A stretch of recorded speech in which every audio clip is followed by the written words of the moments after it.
Right, we're going to take a look at Plantagenet here. I've been kind of promising this one and prepping for it one way or another, mainly reading the rules, but not doing a very good job of it. Since before I did Battlefleet Mars. So it's been a couple of games that I've snuck in. I didn't want to do, right after Inferno, I didn't want to do another one of these Levying campaigns. So at least there was that, you know. I did want to read the rules. And some of the trend that I saw in Inferno has gotten more extreme here. Inferno got more complicated. That's not so much what I'm talking about, although this one may be, but it's, you know, it's weighing in at about the same size rulebook. But what's happened with this one is the core rules of Levy and campaign are no longer really there. Some of them are, some of them are not. Which is to say, some of the stuff that you may be used to working a certain way works in a very, very different way in this one. And it's feeling, you know, it's feeling less and less like a series as we move into these. Now, you could make the same kind of argument. Certainly CDGs, right? They're all a family of games. They use a certain technique on them. There's a certain set of, I don't know what to call them. I tend to call them operational hex encounter, you know, war games, right? They kind of live off of things like Avalon Hill's classics, Battle of the Bulge, Stalingrad, stuff like that. That's where they started. They were never, you know, treated as a series because, hey, wargaming was a new thing and they were inventing a new world. With Plantagenet, well, with Levy and campaign, I feel like there's a new world being invented here, just like there was with CDGs. And you could kind of argue that Coin was similarly a new world of games. And now, Coin is actually an excellent example because, again, it's another Volco design for the core system. But you get to things like Falling Sky and Pendragon is kicking around somewhere. I don't know where it is. It's got to be in there somewhere on this side of things. But where the game no longer feels like what you were seeing in the core of the old Andean Abyss and the games which immediately followed it. And I have to say, Nevsky, Almoravid, they felt like the same system. Infernos felt like the same system with more chromated and some other issues that got in its way, among them crowding on the map, which I have a worry about here too. It looks like the map is a little too small for the amount of information that's being presented. However, there's less information on the map, and we'll get to that. Because some of the core systems are different, I'm still going to assume a familiarity with Levy and campaign. The same way I would assume a familiarity, you know, I just did Veracruz. I assumed a familiarity with how to move on a hex board, you know, and what combat counters, what combat strength and movement allowance and things like that mean, okay? Granted, there's a hell of a lot less Levy and campaign games than there are, you know, traditional hex encounter war games. And I would not put Veracruz, by the way, in that operational style. I would put the SCS in it, though, right? I don't think I'd put Operational Combat Series in it, but I'm not sure. Similarly, I make a certain assumption when I pick up a CDG nowadays that y'all know what a CDG is. And that may not be fair, but it's what we're doing here, right? So if it feels like I'm going too fast or have skipped over some key elements, take a look at the Almoravid video first, you know. But if you're already familiar with Levy and campaign to some extent, this should be no problem, except that it's not the same as the earlier games. Let's take a look at our components. We've got quite a few things here. First of all, we've got the base map, which has locations. It has 3 different types of transit or ways in it, as they use in the terminology. It's got highways, middle ways, and low ways now, and roads and paths. In decreasing order of quality, you've got standard staples of your Levian campaign here. You've got your calendar, which shows, hey, here's where the lords are going to be available. Well, you're missing something, though. Where are all the little service markers? Yeah, those don't exist in this. See, a core element of Levian campaign, as far as I'm concerned, just gone, right? It's kind of like some of, if you look at, trying to remember the game now, 1776, and there's no movement allowance on the units, if I recall correctly. I think there's no movement allowance. It's like written into the rules, and Stonewall has the same kind of thing, and it's kind of like, whoa, what's up with that shit, man? Just felt very weird the first time you face it. Yeah, here there's something key that is central to the Levian campaign as far as I'm concerned. It's just gone. We'll see more. More is gone too. For example, in Levian campaign in general, you had these kind of charts that have a particular lord on them. Well, that doesn't work for this one, because one of the concepts behind this is that there's going to be a whole lot of lords available because it's covering the entirety of the War of the Roses, or Wars of the Roses. So you've got these individual lord cards which supplement the board that you keep their status on and findings. You also see there's a lot of numbers on these cards. Yeah, a lot more information on the cards themselves. Trying to see what else I want to deal with. Okay, let's take a look at some of the stuff we're not using. There's extra stickers, always a good thing. There were no extra cylinders, which kind of a shame. I kind of like the fact that GMT was throwing an extra couple cylinders into each game so that if you lost one, you weren't screwed, but I can understand. You've got these things which allow you to hide what you've got on your player bats. They're an optional rule. You got a bunch of these cylinders and these markers. These are going to be seat markers. Are not in play at all for the scenario we're playing. Well, let's change what we're saying. We're going to play the entirety of the War of the Roses as covered by this game. Unlike Kingmaker, this recognizes that there were big periods where nothing was happening. Kingmaker is my other game, of this time period and whatnot, and I'm guessing that the research on this is done better than the research on Kingmaker. I found some things in that didn't really fit very well, or don't align very well with this game. I trust this better. Don't ask me why. and maybe the new Kingmaker is better. You also have additional sets of cards, the command cards, the Arts of War, and Lords, that are not in play for this portion of the game. There's basically going to be 3 long scenarios, each of them one of the major periods of the War of the Roses, and each of which is going to last for 15 turns, or about 3 years. It could last less. We are going to use this. You got your normal player aid here, which lists the commands. Wow, there aren't very many.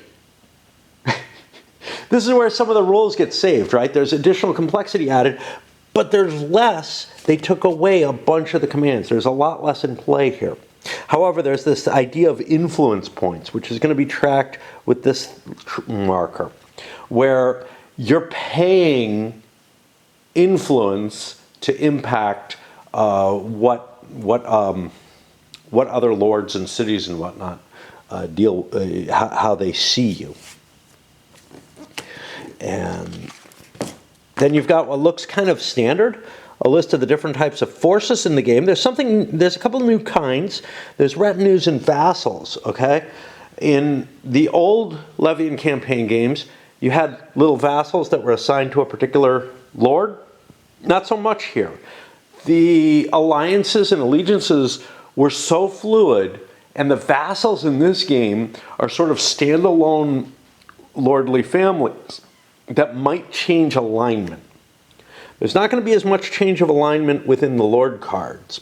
These are more important people, most of them directly aligned with one of the royal families. You know, so like the Yorkists, well, here you have Richard, Duke of York, and here you have Edward, Earl of March, who is Edward IV, I believe. You know, and for Somerset, well, he ends up dying before Henry does, but he would have been a potential heir, aka the Beaufort family in Kingmaker, which, you know, just regenerates forever in that game, if you're familiar with it. Or if you're not, it doesn't really matter to me. Yeah, but you've got a couple of different things. So you've got these vassal markers, which are all over the board. You're going to be able to muster these regardless of who you are by using influence and the like, and your lordship rating, in order to convert these forces over. Then you have different types of troops. Note, they're all regular infantry stuff. You have men-at-arms, longbowmen, militia, mercenaries, and handgunners. You don't have this differentiation of cav units. Were there cav present in the fights? Yeah, and some of them there sure the hell were. But not in all of them. This is a later period of the, you know, we're looking at 1459 for the start date here. Infantry has already made its major stand here. If you want to look more into that, take a look at the Men of Iron games that I've done videos on, or the ones that I think I've done them on all of them, but I don't know. You have this section on strongholds just like before, but it's a little less messy looking. There's less information on it. We're going to see the combat system works a little different in this game. In fact, the battle section looks a lot simpler than the one in other ones. Sequence of play looks at least as complicated, though. But there's a lot of these little boxes around the edge, so it may actually be simplified. We have special rules. This is for the campaign game as a whole, and this is as well. We will be playing the campaign game. I was thinking about whether or not I wanted to fiddle around, because it is a different game. You know, this is not Nevsky or Almoravid. This is not even Inferno, which is just a more complicated flavoring of those other two. This is like branching out and creating something that makes me feel like it's not part of the series. It's a game that uses the same mechanisms and is you know, evolved from it. The same way that you can say that, you know, there are certain series in CDGs. If you take a look at like Kutuzov, Wellington, and they both derive from the Napoleonic Wars, and all use very much the same system and can all be played, you know, basically you're playing with the same basic movement and combat rules and whatnot. Yes, Napoleonic Wars has a big diplomatic section. Kutuzov and Wellington have, you know, their own different things. But they're not we the people, okay? They're not using the same mechanisms as we the people was. For the most part, most CDGs are really standalone games. They're not part of a series. They're a family. And I feel like this one is that much outside. Let's keep looking at other stuff we got. We have areas that are kind of off-map areas. We've seen those in other types of games. Not so much, yeah, a little bit in this. I know Inferno had them. These are refuges, and they're aligned with a particular family. So, in this case, the Yorkists can go to Burgundy or Ireland.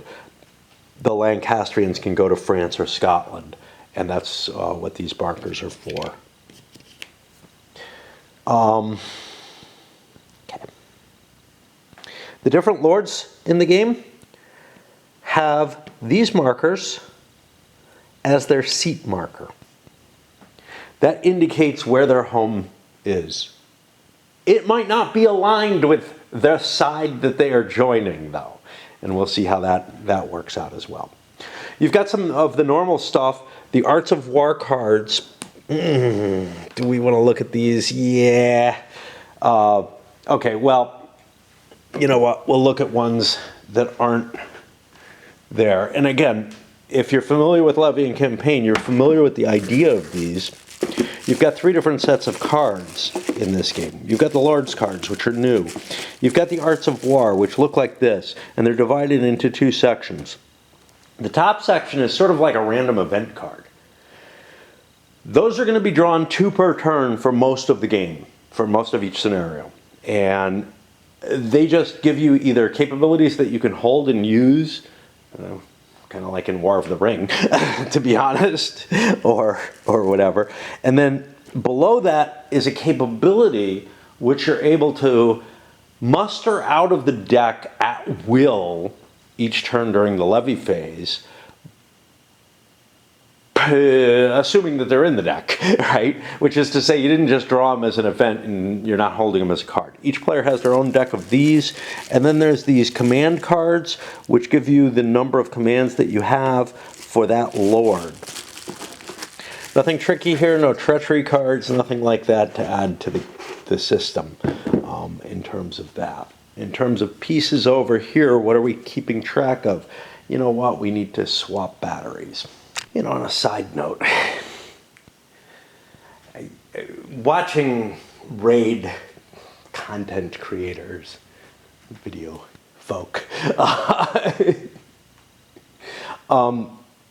and many other types of things that work in this. You know, sort of the most important thing for someone doing this kind of thing is get your thumbnail so it makes people look at it and be excited and upbeat. I'm like, well, I'm not going to do the editing work to put a thumbnail in or anything like that. I don't care about that shit. And damned if I'm going to be upbeat and all that kind of positive. You got me about as excited as I get right now. And that's actually, you know, I mean, it'll show. But I am what I am. I'm not ever putting any presentation on in terms of that. Which means, you know, obviously, there's also the fact that you probably shouldn't wobble the camera around, and should have given everybody a seasickness alert. And you know, you probably shouldn't throw in 15-minute digressions like this into things. Anyway, let's jump into these pieces. So yeah, these are the different military pieces that are spelled out over there, just like in the rest of them. You have components that you're used to here: coins, carts, provisions, in different numerical values. Ships, which showed up in Inferno. They're going to be used here again. You got these retinue markers. What's up with them? Well, they're basically a single unit. This is sort of like your knights units in the other games, but each lord basically just has one. Okay. You got number markers, which just serve as mnemonic devices, essentially. Place to note the battle. I don't know what the fuck these are. These may be what I used number markers for, a way of tracking how many hits each side has accumulated in any given swing in the battle. You track valor. This allows you to get die rerolls, essentially, which are going to be kind of a painful idea, because I can understand why. I understand almost all of the changes that were made in this particular version. I really do. And I get where the gripes come from, but Valor is going to allow rerolls on your saving throws, essentially. And that's going to drag out combats more. However, it does mean that you have more capability to avoid a really unlucky die roll from just screwing you over. And some of the battles may have felt too swingy to people. I don't think they were. I actually think the swinginess was good in Levy and campaign.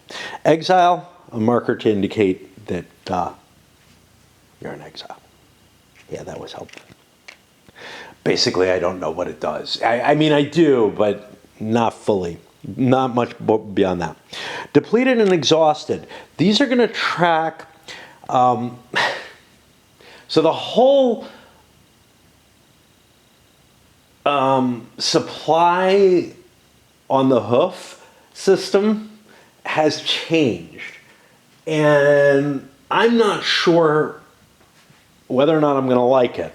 But basically each location has, like they used to have ravaged markers or whatever, but instead of giving you victory points or anything, this just creates a way of noting, hey, you raised troops there even, or you taxed it, or you pillaged there.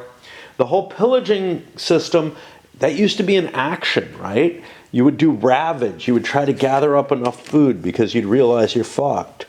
Well, that's not in here anymore. Forage still is, but forage is what it used to be. There also was a more likely to be used ravaging system, which gave you better pillage and was just more valuable. And then you have these markers, which are used to indicate where, who an area is friendly to. And I may not have all of them out, because I see I've got one there. But there probably are more than that. Yeah, there's a whole bunch that I didn't put out. So pretty much anywhere where there's a cylinder, there should be one of those, and I don't have those down. I just didn't get them in play. But that's okay. We'll remember to set those up. All right. I think we've gone over all of the components. And a little bit, you know, like I've said before, when I do these levying campaigns, I'm kind of all in on the system. I really like what it's doing. I really like the idea. The first thing I like is, look, an operational design for medieval era stuff. Now, in on one that's going to be an Ancients level one, or an Ancients era one. And I'm kind of like, whoa. What's going on here? But you know, when you think about it, it's like, is it really all that different?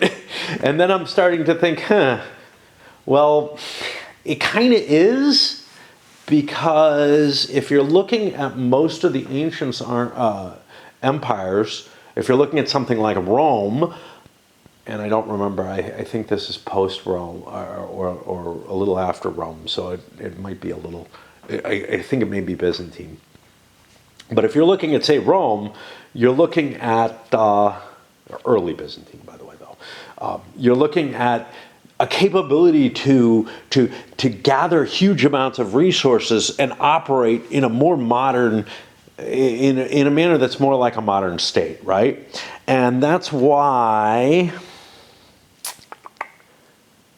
this rise of the Roman Republic and Carthage and Thunderbolt, which I do hope I'm pre-ordered for.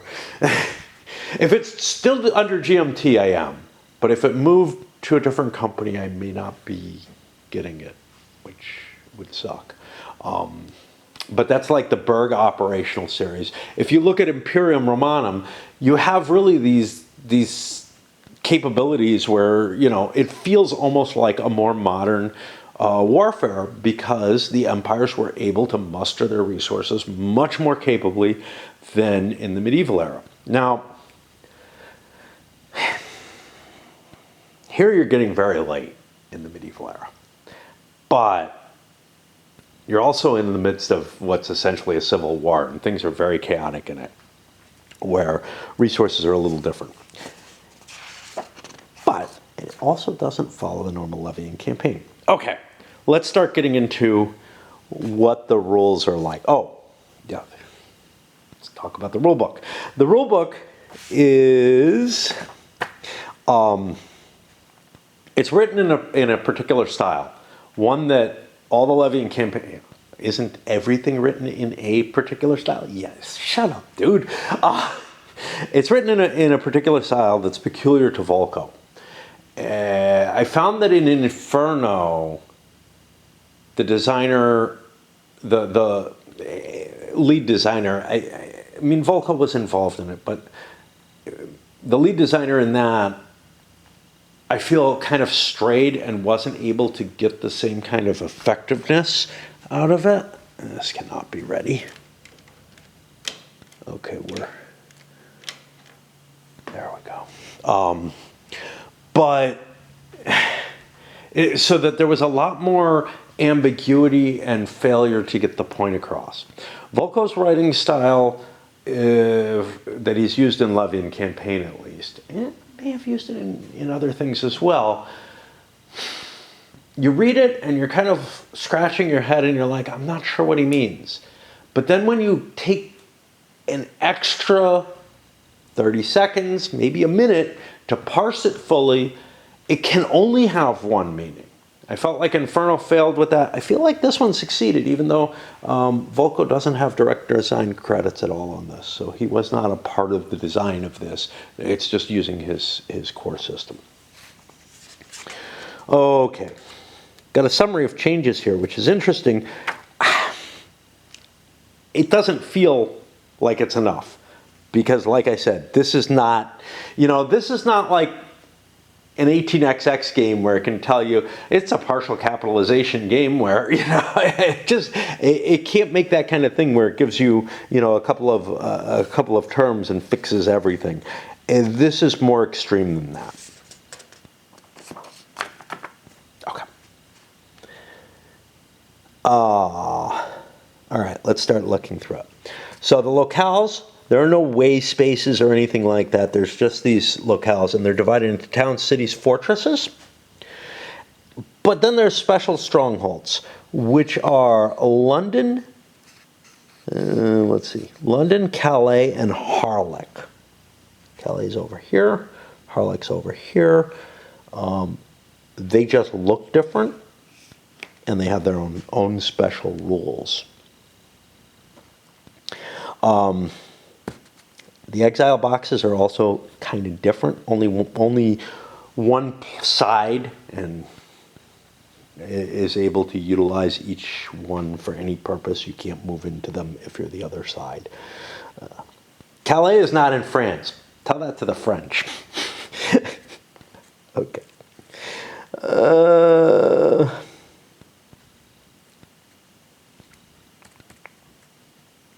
Exile boxes. What the fuck? Exile boxes? Where are exile boxes? Sounds like a thing I should see on the board. Lords on the calendar, not cannibal, marked as exiles muster to an exile box during Levy. Exile boxes are locales that differ from strongholds as follows. I think that's these. Oh, yeah. Okay. Yeah. Okay. So it's possible to muster in these off-map areas if you are in exile. And in fact, there are certain advantages that go to you. If you're on the map, you're not on the calendar and you're not in the counter tray. All right. Each lord has their own seat that's defined. And that's where generally your lord is going to muster, and it helps for taxation. Your seat leaves the map if a particular lord dies. Vassals also have a seat that represents the source of power for that family, which, if a particular vassal dies or would die, they actually don't, but if it seems like they should be dead, they're not, someone else in their family replaces them. So they will always be available. These are the favor markers, like I said. They indicate which side a particular location is aligned with at that time. This can be changed through the use of influence. On the game board, the total number of friendly cities, towns, and fortresses is marked with this. Currently, there is one extra Yorkist fortress compared to how many Lancastrian fortresses are. And in terms of cities and towns, they should be exactly equal. I'm going to take a moment and put those favor markers down so that I can confirm that, because right now I can't. There don't appear to be a shitload of them on the board. I got a town here for Lancaster. I always get confused because the pink-red counters are the Lancasters. That makes sense. Their rose is red. But again, I'm used to Kingmaker. The counters are white with a red rose.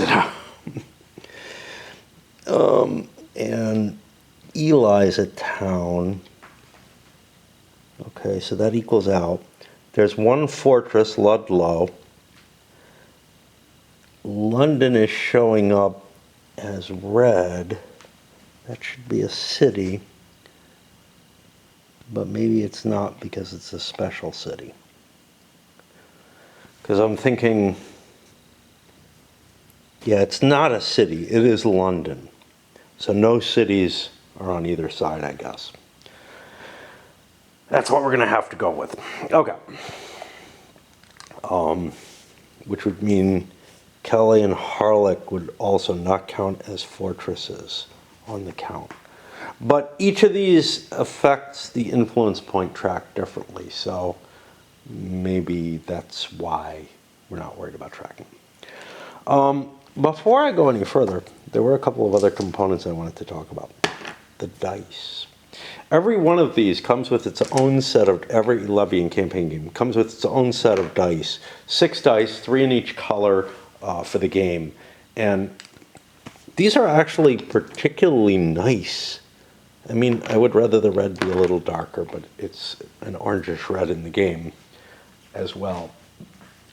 But there's sort of this high sheen on the white ones and everything. They look different from the usual GMT rounded white and red dice. And then there's, of course, the background book. This shows you that, you know, GMT views Levy and Campaign as like flagship at this point, really. Not, you know, hard maps, all these pieces, wooden pieces, all kind of nice stuff. 56-page playbook, okay? What's in it? Let's take a look.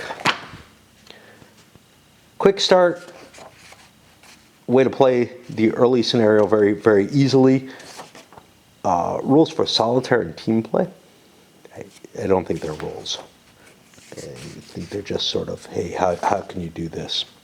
A whole bunch of examples of play. I didn't read any of this yet. And then the campaign history, which is going to be like, what's that, 16? You add the different lords into this, another 15 pages or so of that. Then a compendium of the cards, the Arts of War cards, and what's in them. And then some serious design notes, which I really should have read already before I did this, but I wanted to get started on the rules and get started playing. It's funny, like, I was going to play an introductory scenario, I started setting it up, and I'm like, fuck it, man, I've got a couple of hours. I don't think, I just don't have enough time left in my life to to fiddle around with things too much. And I think I understand the system well enough. And you're saying, no, you don't. You're not even able to make any sense. Yeah, okay. Okay. The depleted, exhausted. Each location, when it levies, when troops are levied from its supply or forage or tax is done to it, there is the that can cause these markers to show up first exhausted, and then when it's exhausted, if it's hit again, it goes depleted. It's possible something can go straight to depleted as well. These do recover. I think this is in the grow phase.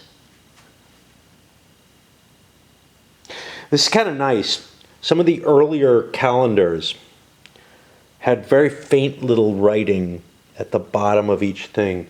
They told you, they gave you more information. They didn't just tell you grow, waste, gain Lord's influence. But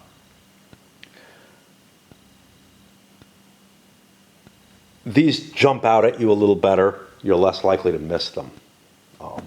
There's not a lot of space on the calendar, but there's none of the service markers on the calendar. There's just the cylinders. So, well, that may change, but we shall see. I'm not sure how these vassals work, is basically what happens. I think one goes up on the service marker and one goes on your counter, but I'm not positive about that. Okay. Seas and ports. So there are 3 seas in the game. The Irish Sea, the English Channel, and the North Sea. And they have ports that are on one of them, as indicated by the anchor being there. That'll allow you to sail from a port to another port in that sea, or out to sea. You're going to be allowed to stay out at sea. Good way to drown. You have a boat and all, but, it's dangerous. Okay. And essentially anything on the same sea and any port on the same sea is considered to be adjacent by one seaway between it and any other port on that same sea. Ships are able to use the ports to generate supply provender.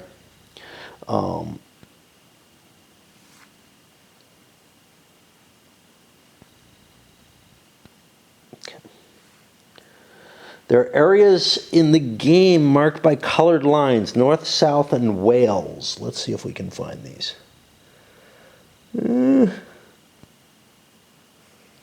This thing. I believe that's south. I think this is north. And this is Wales. And then there's just the center, which isn't special. North, south, and Wales are going to be important for generating influence, I think. They grant dominance, which yields influence, yeah. I told you there's multiple types of ways and their value. The calendar we talked about.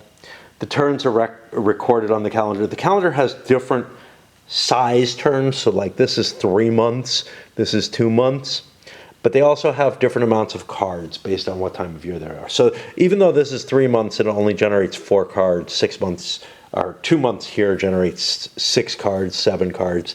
Yeah, this is pretty standard for a Levian campaign. The one thing that's a little different is you're allowed to campaign in the winter. And there's nothing too special about the winter. It's just shorter. It's got less cards. Which means you don't do as much, and there are reasons you want to be at a friendly location at the end of each turn. But anyway, influence points. These are the relative political power of the different houses. These will represent the clout of a lord in England's struggle. The fold-out age sheet shows how they spend, gain, or lose influence points. Okay. The influence marker is basically a zero-sum thing. It starts out at 0, but this would indicate 5 Yorkist points. This would indicate 5 Lancastrian, 3 York. I got my colors mixed up. Always got them mixed up. Okay. Sometimes you have to check influence in order to do something. That lord spends an influence point to do the thing, and then they can spend an additional 1 or 3 influence points to add 1 or 2 to their influence rating. Now, lords have their own influence rating. This is what you're modifying here. If the target is a vassal, you modify the lord's influence rating by the loyalty rating on that vassal's counter. So, vassals have, some of them have a number on it. So this is a red 1. That means he's got 1 point in favor of the Lancastrians. This one's got a 1 in white. That means he has, let's see if you can see it. That means he has 1 point in his favor towards being influenced by the Yorkists. So sort of a general alignment. So you modify the lord's influence rating by the loyalty rating on that vassal's counter. You add the vassal's rating to the lord's rating. If the vassal rating number's color is matching the levying side, you subtract it otherwise. If you're doing a parlay is a way to try to convince locations to flip towards being aligned with you. Those alignment markers. The side has to spend an additional influence point for each way between the lord and the targeted stronghold. Then you roll a die, and the check succeeds if the roll is equal or less than the lord's modified influence rating. 1s always succeed, 6s always fail, assuming you paid the correct amount of points.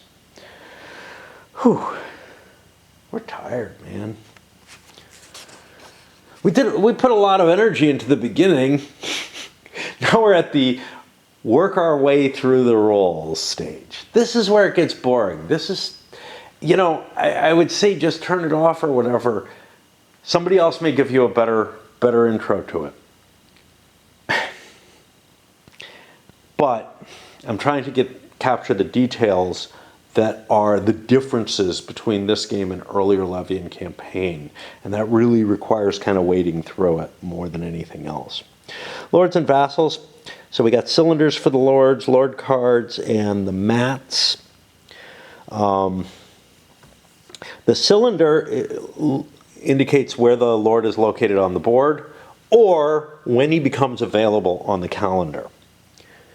The stickers go on to the cylinders, great. The Lord card has a number of different values to them. Air rank, so York is the first of the Yorkists. March is the second of the Yorkists in order of rank. That probably doesn't matter in anything except the Grand Campaign. You have a badge, which is their shield, essentially. Let's see what else we got. We got a lordship rating, which is going to be how many levy actions you get when you're able to do that. You have the influence, which is your chance of succeeding in influence. Command is how many actions you will get when you're playing that dude's command card. This works like the regular Levy and campaign in that you create a deck of command cards, you stack it, it's your program for the turn, and then you flip them over, and that indicates which lord does his actions next. And each lord has several different command cards available, plus there are passes and whatnot.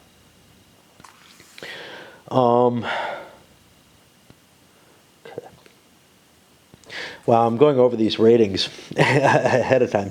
The Valor is a die roll which allows that lord to intercept. I didn't realize that. I read the intercept rules, but I didn't realize what caused it. And the number of rerolls they can make during a battle. And basically, the rerolls for a battle, you just take a certain number of Valor markers, I guess, and expend them as you go. Some people like Henry VI have no Valor. Well, it makes sense. He was totally useless in battle. He went and hid in a building. Okay. The Lord map sections are divided into different areas. Your troops go up here when they route. They go down here. Your assets go here, and this is just a place to hold the card.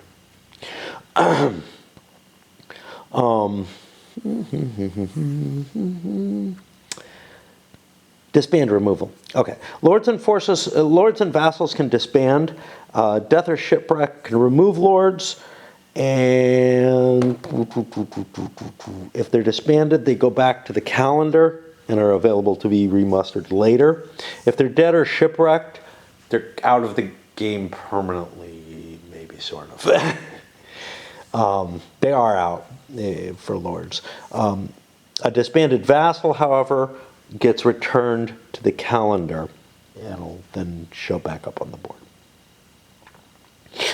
Okay.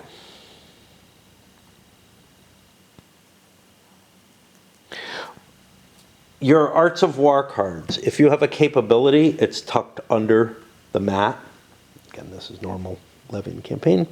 There are sharing rules in this game. If you're in the same location as another lord on your side, you can kind of borrow his stuff.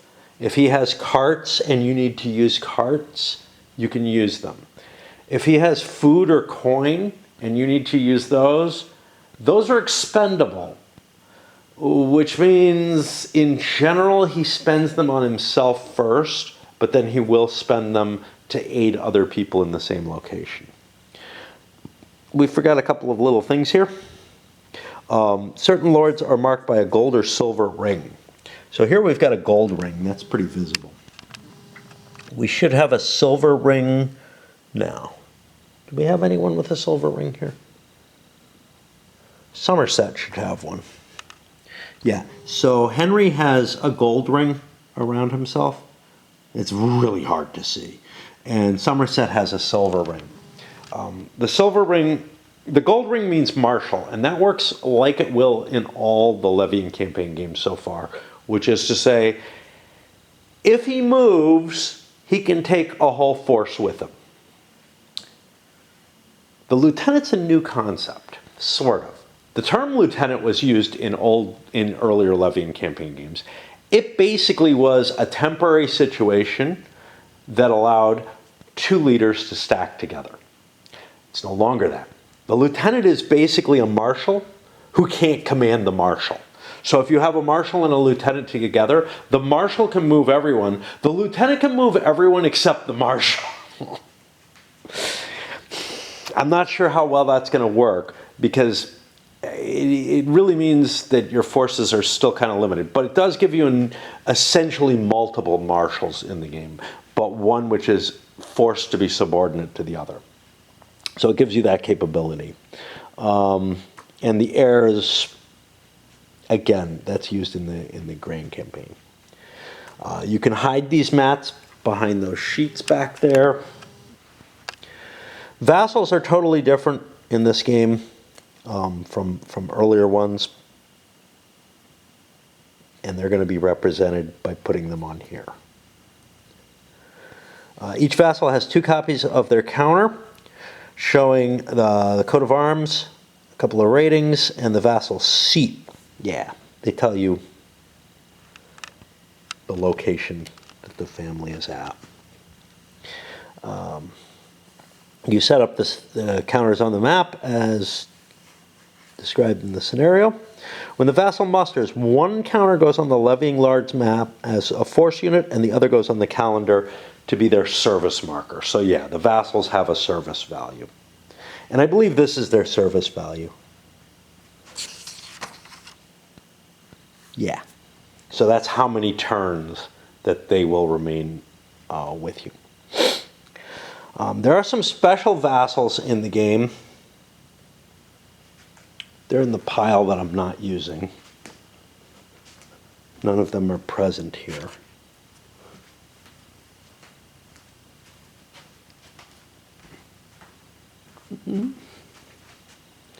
Hastings, Edward, Prince of Wales, Montague, Clifford, Stanley, and Trollope have a single vassal marker with a light blue or pink background and no ratings.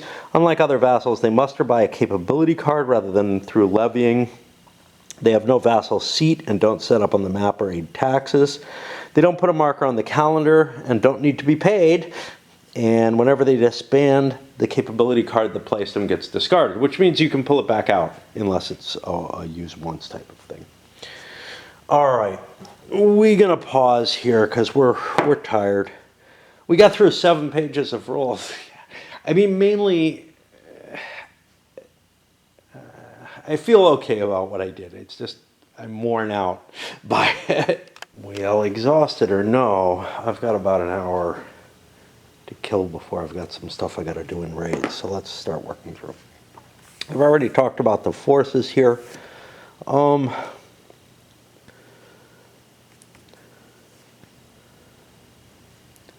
We don't know what comes with vassals. Okay, vassals don't appear to have troops on them. What's up with them? I don't know. I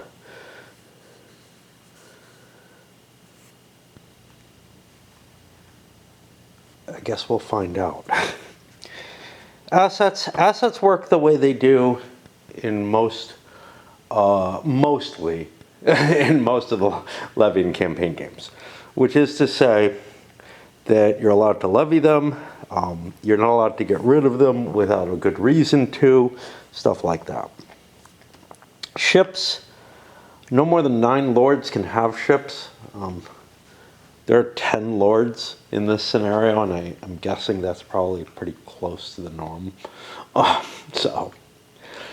And I think it's because there's just not enough counters. 1, 2, 3, 4, 5, 6, 7, 8, 9, yeah. So you'd have to make counters if you wanted more in there. And no lord can have more than 2 ships.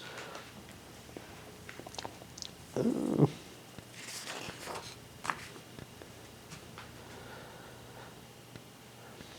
is the turn record. Flips over when you go to the campaign. Each turn is composed of a levy sequence and a campaign sequence.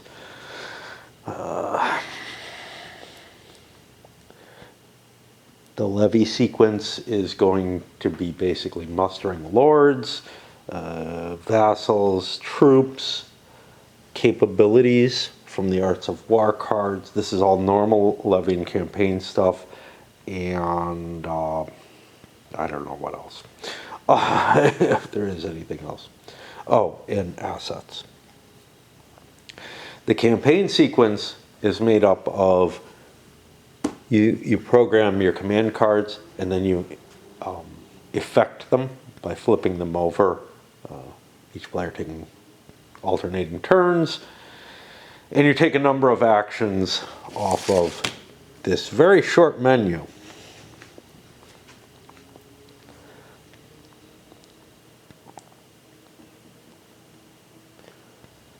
I didn't mention these. Got moved fought counters. There's not a lot of them. Basically, you use them to mark a set of lords who have either moved or fought under a given command card during the course of that.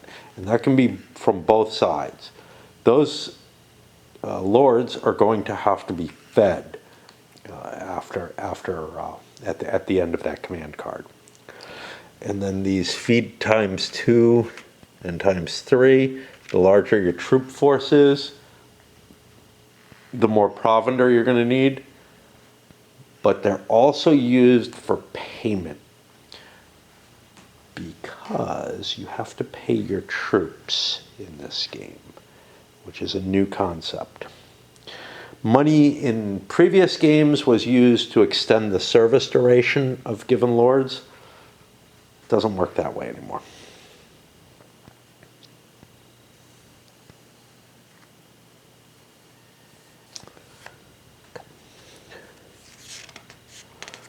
Okay.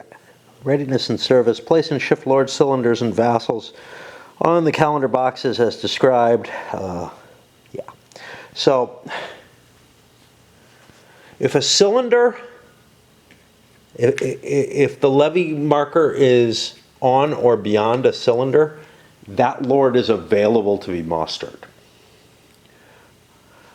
Vassals work like service markers do in the other games of the series. Is this done? Feels like it's done. Okay. Which is to say, if the levy marker is at the service marker, that vassal gets disbanded. If it's beyond, it does too. They come back in this, though. In the other games in the series, if you end up stressing a lord too much, he just decides he's done with the campaign and doesn't come back. Which is to say, if the levy marker, or the campaign for that matter, is further to the right than their service marker, they end up disbanding permanently. That is not the case in this game.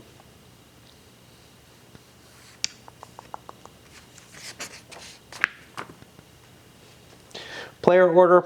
The first side is always the rebel side. The rebel side is defined on a scenario by scenario basis.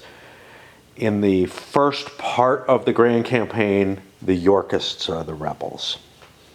One side is the king. Okay. The Arts of War deck. In general, okay, we're hitting the levy step.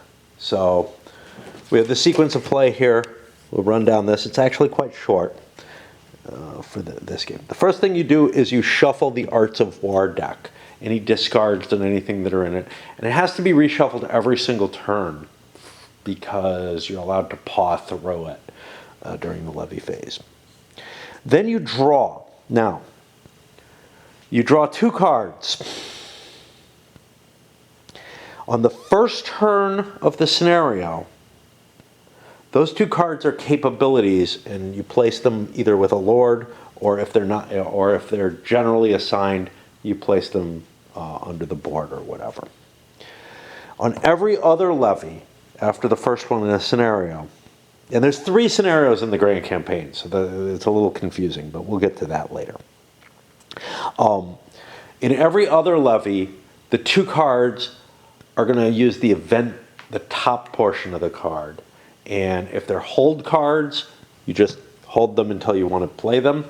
If they're the other kind of cards, they trigger and they have sort of an immediate or perhaps lasting in the sense that they last throughout the levy or throughout the campaign that you're currently in.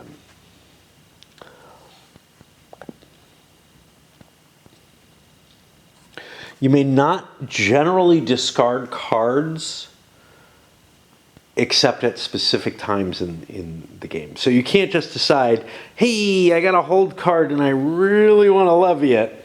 It's too late. You had to make that decision at some earlier point. There are times when you are allowed to discard your cards.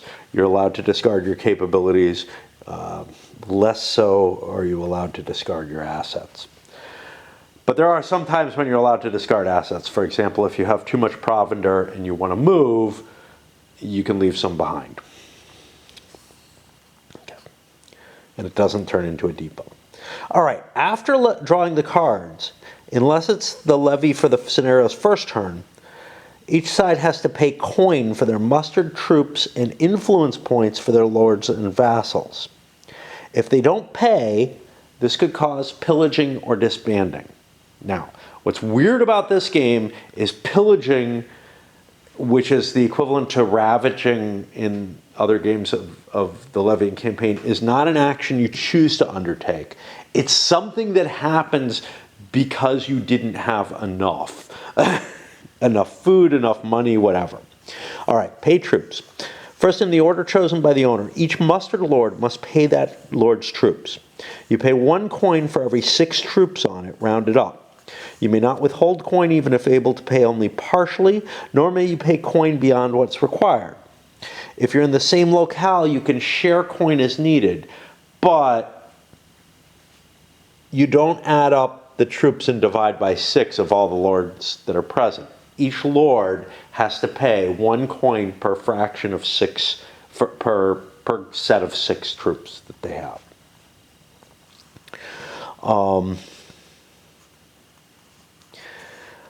Lords have to pay their own troops first using coin from their own mat. Then they must expend coin to pay the troops of their side's other lords in the same locale who have expended all their coin but didn't have enough to pay for all their troops. You cannot withhold. You cannot choose to throw coin away at this point. Now, if your troops didn't have enough coin that was required, including those requiring 2 or 3 coins but with access to less, which has already been paid, they must immediately pillage their location if it's an unexhausted stronghold, or else they'll suffer an unpaid, unfed disband if they're at an exhausted stronghold or in exile. When an unexhausted stronghold has several unpaid lords or unfed lords, the owner chooses one and only one lord to pillage it, and he'll get the resources from it. First, you add coin and provender to the pillaging lord's map per the folder. Okay. So what we'll see here is pillage provides you with stuff, some provender and some coin. Whenever you do it, you just get this, okay? That the lord who does it gets that. Then you reduce the pillaging side's influence points by double the total number of assets added. So your influence gets subtracted because you couldn't control your troops. You mark the stronghold as exhausted, whether it was depleted or not beforehand. And you can't do this if it's exhausted already. You mark the stronghold with enemy favor. It becomes enemy aligned immediately. You shift each stronghold that's adjacent by a way, not by sea, one level towards the enemy favor. Friendly goes to neutral, neutral goes to enemy. This is not a good thing. You're causing real problems if you can't pay your troops. After pillaging, then, you pay the unpaid lord's troops, regardless of any coin they used earlier. So, let's say I have 12 units in one coin, 12 pieces in one coin. I pay my one coin, my 12 pieces are unpaid. Now I have to pay them the 2 coin again after I pillage. If coin is again insufficient for any lord's troops, you disband those lords as if they're unpaid, unfed. Lords who fail to fully pay or feed their troops, either because they could not pillage or still had too little coin or provender, must disband. As a penalty, their side loses additional influence points equal to the sum of all their unpaid or unfed lords' influence ratings, plus 1 for each of their disbanding vassals, in addition to any influence penalty that they paid for pillaging. Shipwreck does the same kind of thing, but it also permanently removes the lord because he can't swim that far. All right, next, the rebel then the king's side may disband any of their lords on the map. And then they must pay 1 influence point for each lord that they have at a stronghold, and 2 influence points per lord in an exile box. But they don't have to pay anything for lords that are on the calendar. Well, the lords that are on the calendar aren't really on your side at that point. I mean, they are, but they're aligned with you. To disband a lord, disband all that lord's vassals as below, return all the troops and assets to their pools, set aside the lord card, retinue, and mat, place the disbanding lord's cylinder onto the calendar, a number of boxes equal to the current turn, to the right of the current turn, equal to 6 minus the influence rating as printed on the lord's card. So, like, York would come back in 1 turn, or would be available again in 1 turn. March would take quite a bit longer. When a lord disbands from an exile box, or when choosing exile upon an enemy approach, that'll be in the battle section, you put an exile marker on the lord's cylinder on the calendar. That indicates that he can't muster. He can't muster? Yeah. Within England, he has to do so in one of the exile boxes.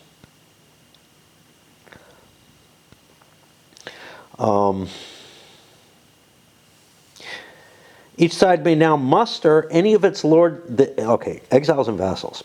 Sides after paid pillage may disband may muster exiled lords and make ready vassals who disbanded earlier. Each side may now muster any of its lord cylinders in the current or any earlier calendar box that are marked with an exile marker into a scenario-specified exile box. They may do so without an influence check or cost, and you set up their mats with all their initial stuff. So he would get his retinue, a man-at-arms, 2 longbowmen, a militia, a provender, a coin, and a cart, all specified there. Return any disbanded vassals, face-down counterpairs, from the current turn box to their seat on the map, face up, regardless of markers or lords at that stronghold. Now,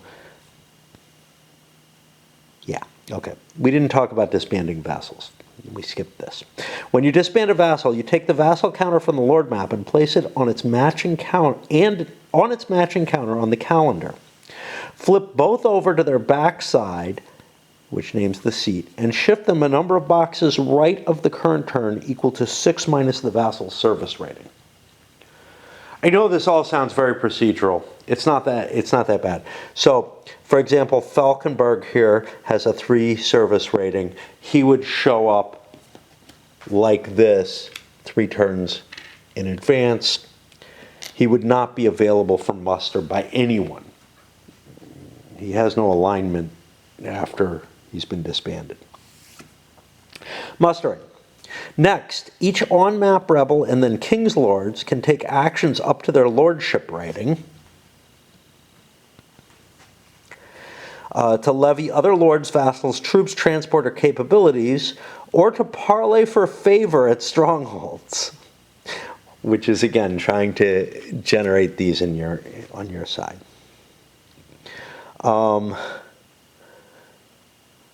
Lords must begin this muster segment at a locale, either the stronghold or exile box. This is notable. Exiles who were just mustered get a muster phase.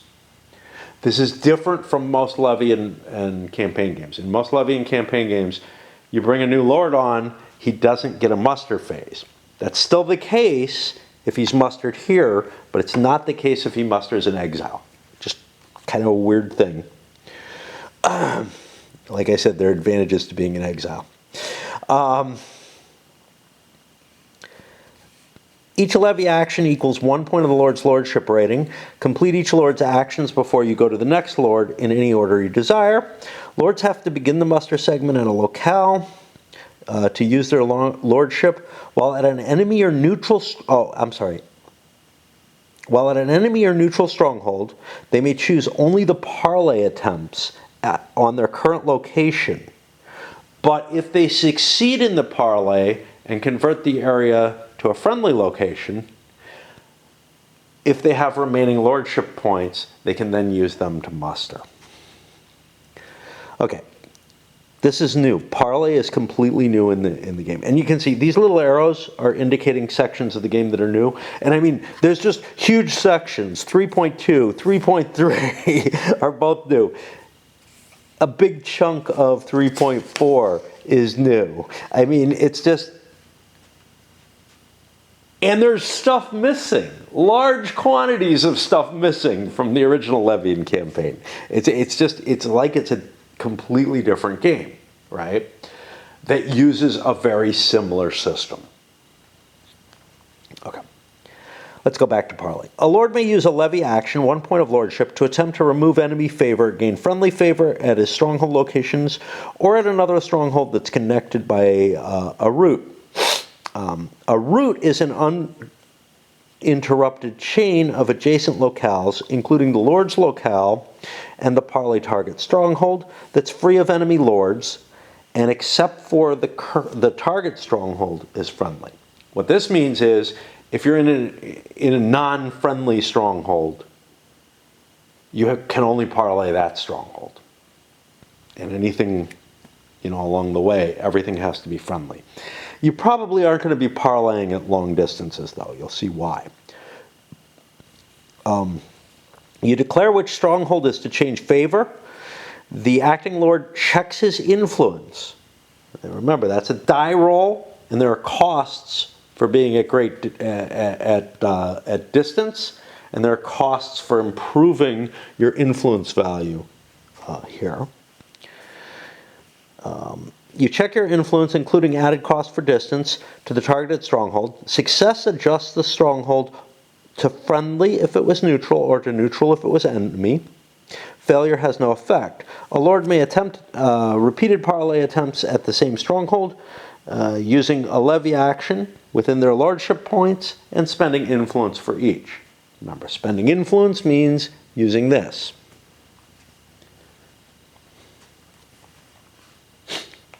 Which is just a counter, okay? It's not like, oh, I'm at +6, I only have 6 to spend. No, you're at 0, you can spend 6 or whatever, and it just turns them to the enemy. It's just a track that's keeping count of how much influence each player's spending, how negative you are in influence relative to the other player. Okay, so that's one thing you can do. You can parlay. Another thing you can do is you can levy a lord. A lord at a friendly locale, including from an exile box, may use a levy action to attempt to levy another lord who is ready. His cylinder is on the calendar, either on the levy box that you're on the calendar space the levy marker is on, or to the left of it. And you're going to try to muster him onto the map. In addition, either the seat of the lord to be mustered must be free of enemy lords, or that side must have at least one seat of any of its lords, both free of enemy and friendly lords. The levying lord checks his influence. There's no cost for distance on this, but you can increase your chances. Success musters the ready lord onto the map as detailed below. Failure has no effect. The levying lord can use more levy actions, costing him command points. Lordship points. In order to try to keep trying to muster that same lord if he's important to them. When a lord is mustered, you place that lord's cylinder at the lord's seat where there's no enemy lord, and mark the stronghold with a friendly favor if it's not already friendly. The seat may be neutral or enemy before converting it to friendly. If any enemy lords occupy the lord's seat, instead you place the mustered lord at a friendly seat of any other of that side's lords where no enemy lord is. And the favor stays as it is. You're not converting anything. What's happening is he's gathering to another location to raise his troops. In general, their argument for this is England's a patchwork, and most of these lords have estates throughout England so that they could conceivably raise their forces anywhere. They would prefer to do it at their seat. That's their best, that's their home location. But they have capabilities to appear anywhere else. And if you've played Kingmaker, you know that a lot of these more powerful lords, like these guys, the ones that are in the game, well, first of all, they're plant heads for the most part. But they're royals, a lot of them. But these are the more powerful lords of the realm. They have a lot of castles that are just spread out throughout England. Okay.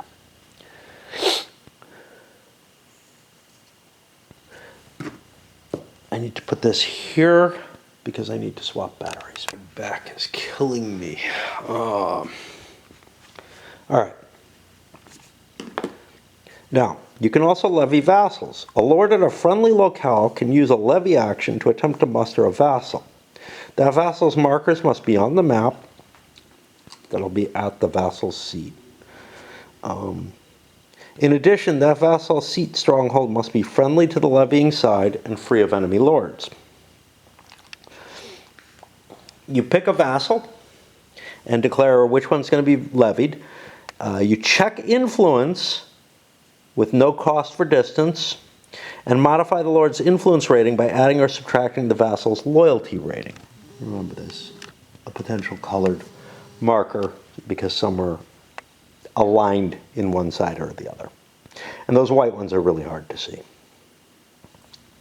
A success musters the vassal to the levying lord as detailed below. Failure has no effect. A lord may make repeated attempts to levy the same vassal, spending influence for each try. When you muster, place one vassal marker from the vassal seat on the levying lord's mat to serve as their forces. Place the vassal's other marker face up on the calendar a number of turns to the right, equal to the vassal's service rating, the number on the right. That indicates how long they're going to be there. Okay. I still don't get this forces unit, okay? I'm not sure what vassals are as forces. Let's take a look at them over here. Ah, they're over here. Okay, so like the retinue, the vassal's counter is like one of these wooden pieces. So they have a number of strikes they're allowed to make, which is rather high, and they have strong armor. So these are, again, these are like your knights. They're powerful pieces, powerful wooden pieces. Okay. Levying troops. If you're at a friendly stronghold, not in an exile box, that's not exhausted, you can use a levy action to muster troops. The levying lord adds troops from the pool to the lord's mat as listed for the lord's current location on the fold-out strongholds table. Then you mark the lord's location as depleted, or if already depleted, you flip it to exhausted. This is, again, very different from the rest of Levian campaign. Normal Levian campaign, you have vassal markers on, you get your starting forces.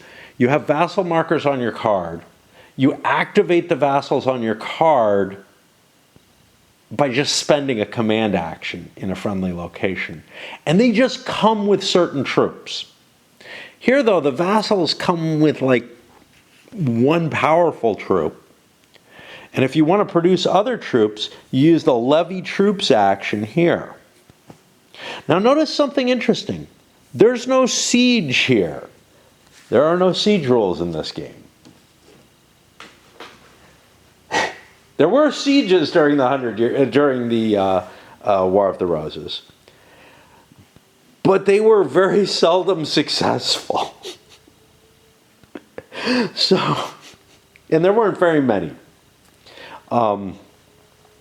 So take that as you will. You're not going to be doing assaults on locations and whatnot. The only troops that are mentioned here are for levying troops. What's the goal of the game again? Yeah, it's like persuading people. It's just a different game, man. It totally is. You get burned for pillaging. You don't get points for it. I mean, it's just everything is this different flavor. Okay, and it maybe some of it makes sense. I've got no question about that. I do feel like sieges should be possible, but maybe there are cards that allow something like a siege. Okay, the levying lord adds troops from the pool to that lord's mat as listed for the lord's current location. Then mark the lord's location. Yeah. Unlike levy of lords or vassals, levy of troops does not require an influence check. The pool of wooden pieces, though, limits the amount of troops that anybody can have in the game.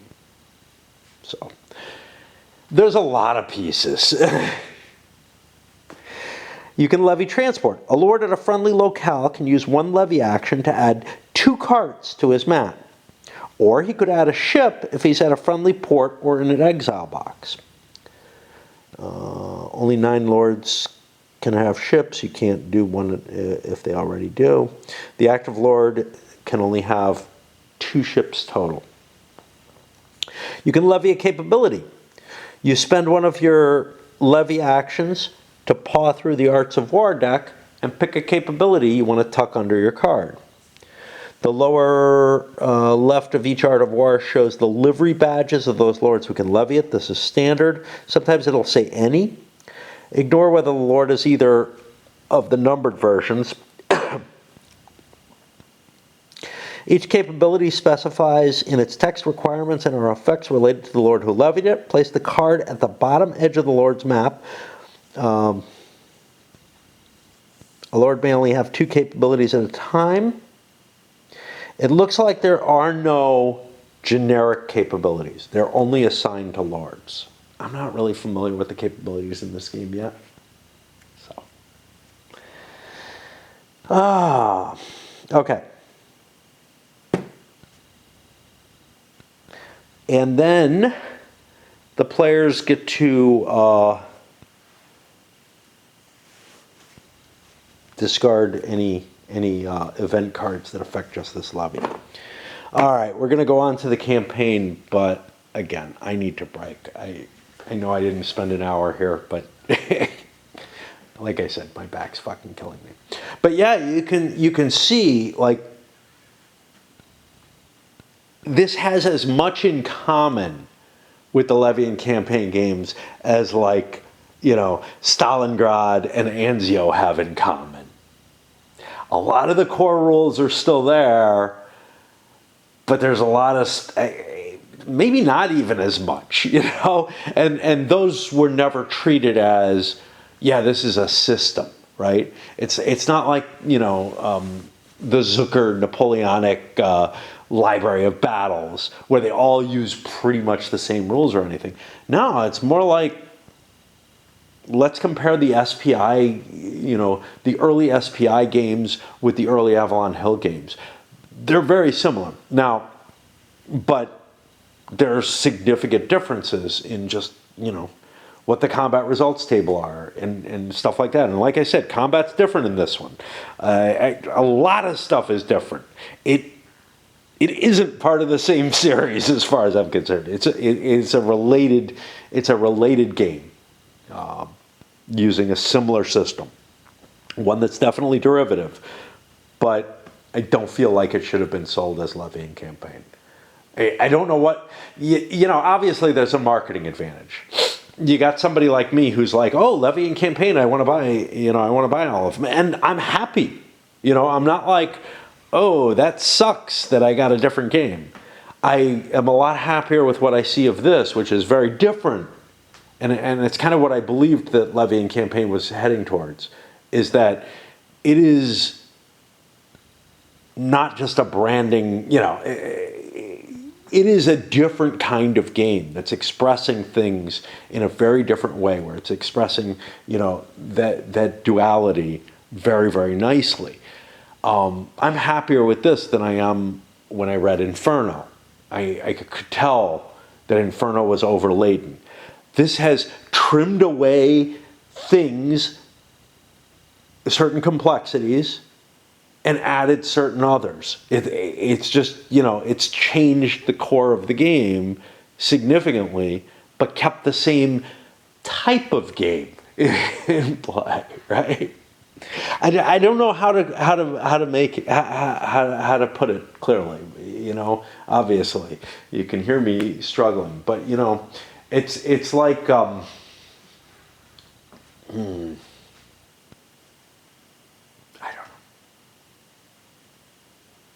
I just, it's really hard for me to find a comparison. CDGs, had they been all packaged and sold as this is part of the CDG series, the earlier Levian campaigns were like Napoleonic Wars, Kutuzov and Wellington, in terms of like how similar they were. Inferno, yeah. You know, they all have their special chromey rules, but they also had a core that was just the same throughout. Here, there's like a, this is a lot like that, but it's more like the difference, you know, between when you look at like, you know, I don't know. I don't want to go as far as like the difference between, say, here I stand and for the people. It's not that big, but it's significant, right? It's like the difference between Napoleonic Wars and, I don't know, Sword of Rome, because the one that I just did, what was it? Barbarians at the Gate, like, kind of tried to say, hey, they're all really closely related. And I'm like, hey, I don't know, kind of, but not really. First of all, the scale is completely different, right? You know, this feels like it's at the same scale and scope and whatnot as the other Levy and campaign games. It's just treating things in a very, very different sort of way. And some of them are specific to the situation. There's no question about that. Some of them feel like, yeah, you know, I'm not sure I really liked how Levy and campaign did this. It's kind of like, oh, instead of just tracing supply, this is a fair thing as to the kind of changes that are applied here. Instead of just tracing supply to the edge of the map, a la Stalingrad or whatever, it's like putting in an OCS supply system. But then instead of having like a complicated CRT like OCS has, it's like putting the Stalingrad CRT in order to, you know, balance things off, because they're trying to keep the overall load lower, which is something Inferno failed to do. This is really like, they made trade-offs. They got rid of things that were complexities that maybe don't fit as well in the situation, like sieges. It looks like I'm not going to get started on actually playing this until after dancing. Today is Thursday, but Raid is being very demanding. On a little strange note, and a couple of things from Simulations Europa, or whatever it is, that I ordered recently, and they arrived today. Actually, probably can get you a view over there, Piacenza and El Gran Capitan. The second one is a follow-up of All Is Lost Save Glory or whatever. And the first one is designed by the same guy who did Inferno, so. But it's a battle scenario, and I don't have, with a different system, and I want to give it a shot. A battle I don't have, and I'm always interested in taking a look at stuff. But time just sort of flies by when you're having no fun at all, when you're like completely in a drugged out state of getting up, playing Raid or whatever. I just, my mind is so shut, and I shut it off so that I don't feel anything anymore. And I can't cope with anything, you know, like the first, but anyway, these deliveries, for the first time, it went through DHL. First time I've dealt with them. And apparently they just like come up, couldn't find a doorbell on my basement, which is the doors that are most clearly on the driveway, and didn't bother coming to the side door. Okay, they didn't leave me anything yesterday to indicate they were here, and I contacted and said, look, make sure they use the side door, ring the doorbell when I talk to their chat person. And apparently they didn't pass that on.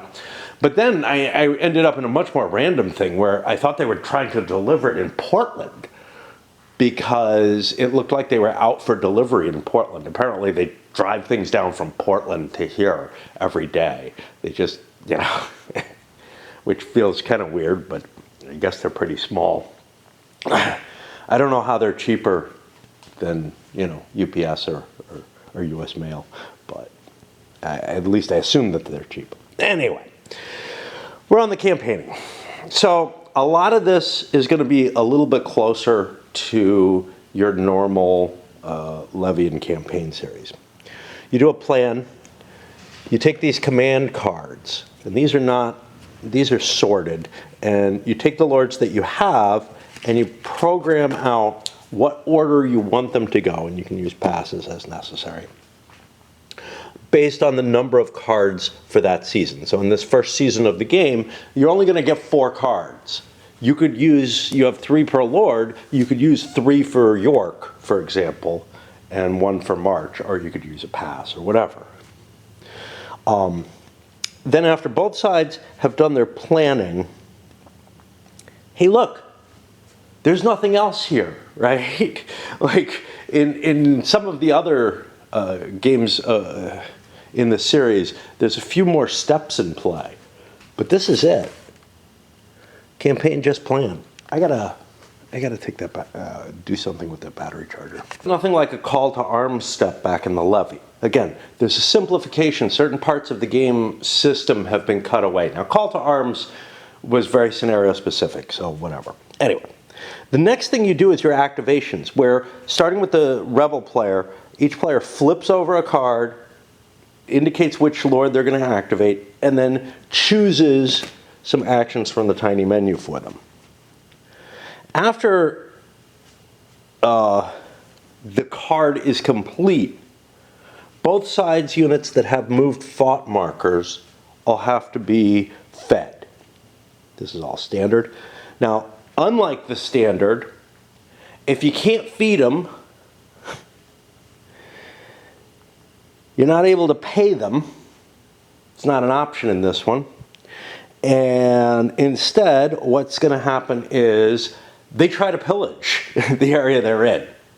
Again, this is something that I think is kind of sensible, which is that pillage wasn't always, and it wasn't often, especially in this period, something that the lords did as a part of their campaigning. Now, you go earlier in the medieval era, the chevauchés, etc., and that's what drove me to this game at first, was this idea of it being a coordinated pillaging more than sieging and taking stuff. Now, this is less sieging and taking stuff and more convincing people to your side, which is also weird and kind of exciting. Anyway, after you do any pillaging required, if you still can't feed, your forces disband that you couldn't feed. And then the other side takes their turn flipping their card, going through the same process, possibly having to feed units. Finally, after both sides play out all their cards, the campaign ends, and you provide a reset and get ready for your next levy. There might be some things that take place in the interface. Planning is actually pretty damn simple, and the same as other games in the system. For the commands, you're going to have a number at the top of each of your cards. And that's how many commands that lord is able to do, how many actions off the menu. Now, it's also written on here, for whatever that's worth.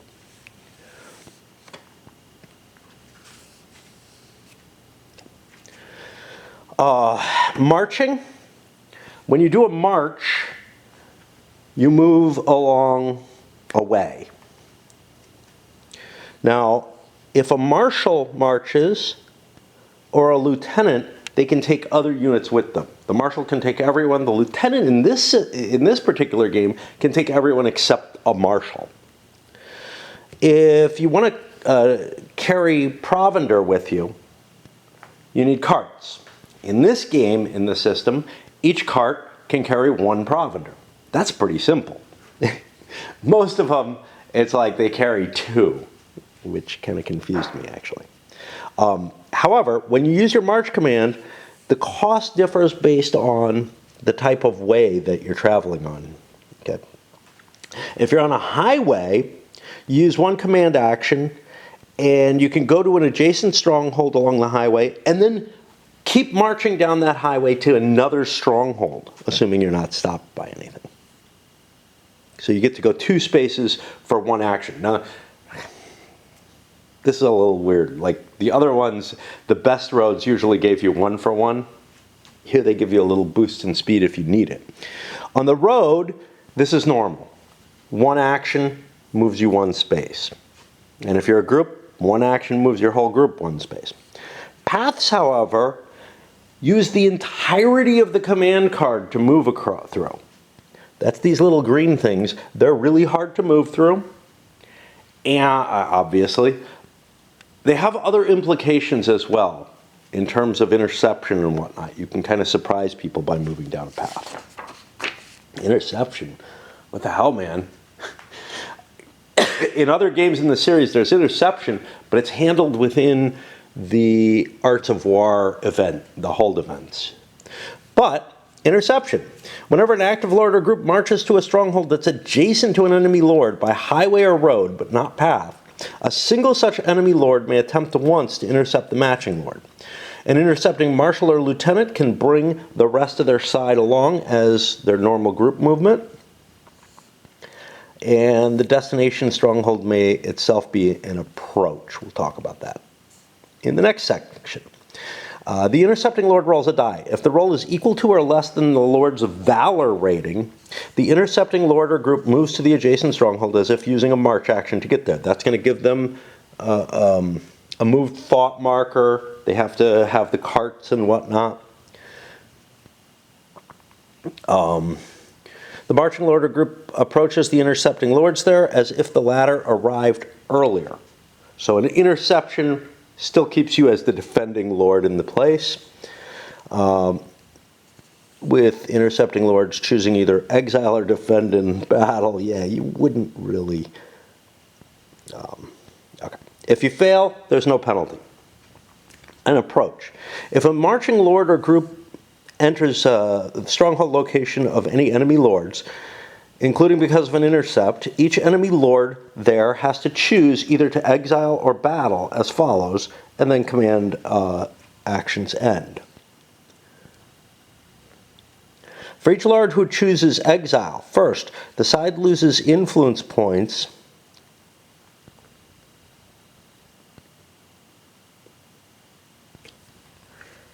the interceptors get this option on an interception. For each lord who chooses exile, first, that side loses influence points equal to the lord's printed influence rating plus 1 per vassal on the lord's map. Then that lord gives up assets to approaching enemy lords as if it's spoils after battle. And finally, the lord going into exile and that lord's vassals disband. Put an exile marker on the lord's cylinder in the calendar. The vassals just disband to the calendar as normal. When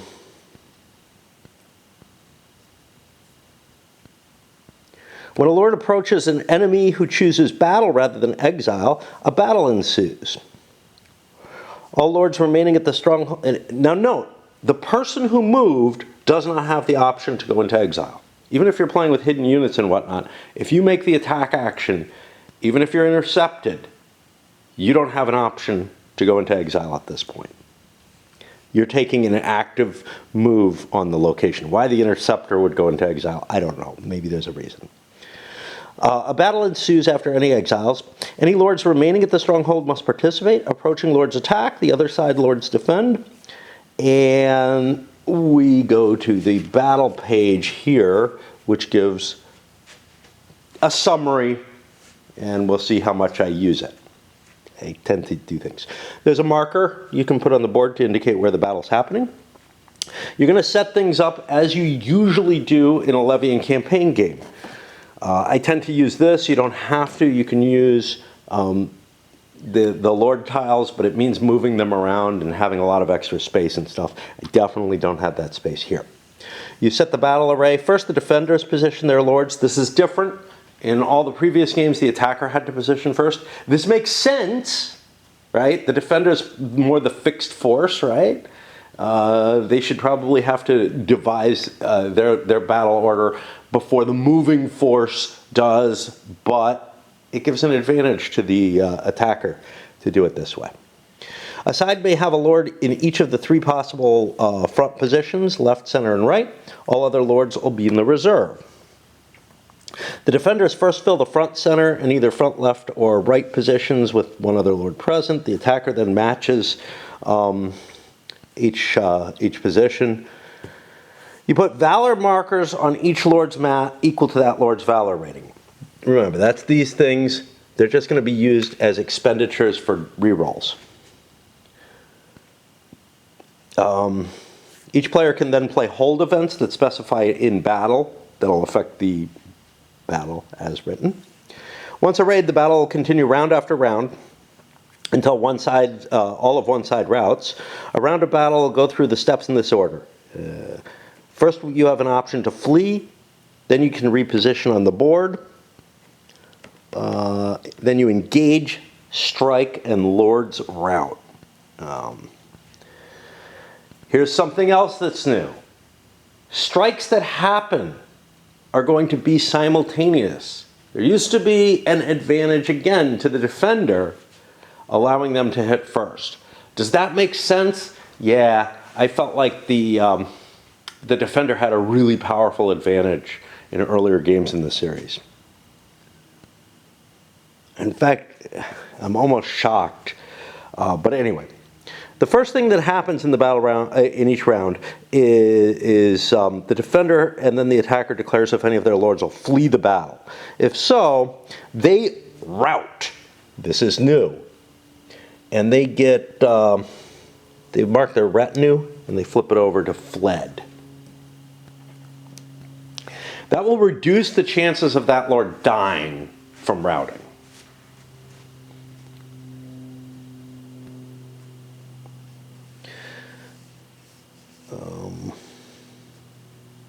If all lords if all remaining lords flee, the battle has ended. Then you're allowed to reposition your units. All routed lords, including those who fled, are removed from the battle array. They no longer occupy any positions. Then the defender, then the attacker, in that order, slides units forward from the reserve into any empty spaces. If the front center is empty, the defender, then the attacker, must select and slide from a flank to fill in. And then finally, you will fight the lord directly opposite you. I think this is pretty standard, but I don't really recall for sure. If you have no lord opposing you, you oppose a diagonally adjacent lord as a flanking force. That doesn't have much effect. It's basically 2-on-1 is what happens. But only one of your two forces can be hit that's involved. Okay, the strike. The attacking side then declares the order of engagements. So for example, I could say I'm doing my left against your right or whatever first. Then engagement by engagement, the forces of all lords within that engagement strike those of the other side in 2 steps. Missiles, then melee. This is more simplified. There's no horsies in this game. It used to go missiles, cavalry, melee, giving the horse units a serious advantage in that they got to strike before the regulars. But now here, you simultaneously total each side's missile hits within the engagement. Defenders then attackers choose which of their own lords in each engagement will absorb hits first. Defending then attacking lords apply the hits to their units and roll protection. They're allowed to re-roll for valor, and any units that fail all these checks will end up routed. This is a sort of a rout is sort of a temporarily destroyed situation. You might end up being dead, but you might not for each unit. Units each cause from a half to 3 hits, and you total all the hits in missiles or all the hits for melee, and you can mark it on the edge. Yeah. All right. I am going to take a pause and make sure that combat's not simultaneous in the previous ones. I don't think it is, but now I'm really worried. No, it certainly isn't. And this is kind of weird. I almost feel like this little arrow here for strike is too little. It's yeah, this whole section has changed significantly across the board. Okay. So what happens is I calculate my hits. This is a deterministic simple addition of the forces that are present. So, for example, a longbowman does 2 hits during the missile period. A militia does a half hit during each the missile and melee. That's what this represents. What the hell this is, I don't know. I think it's just a missile. I think it's just a different picture.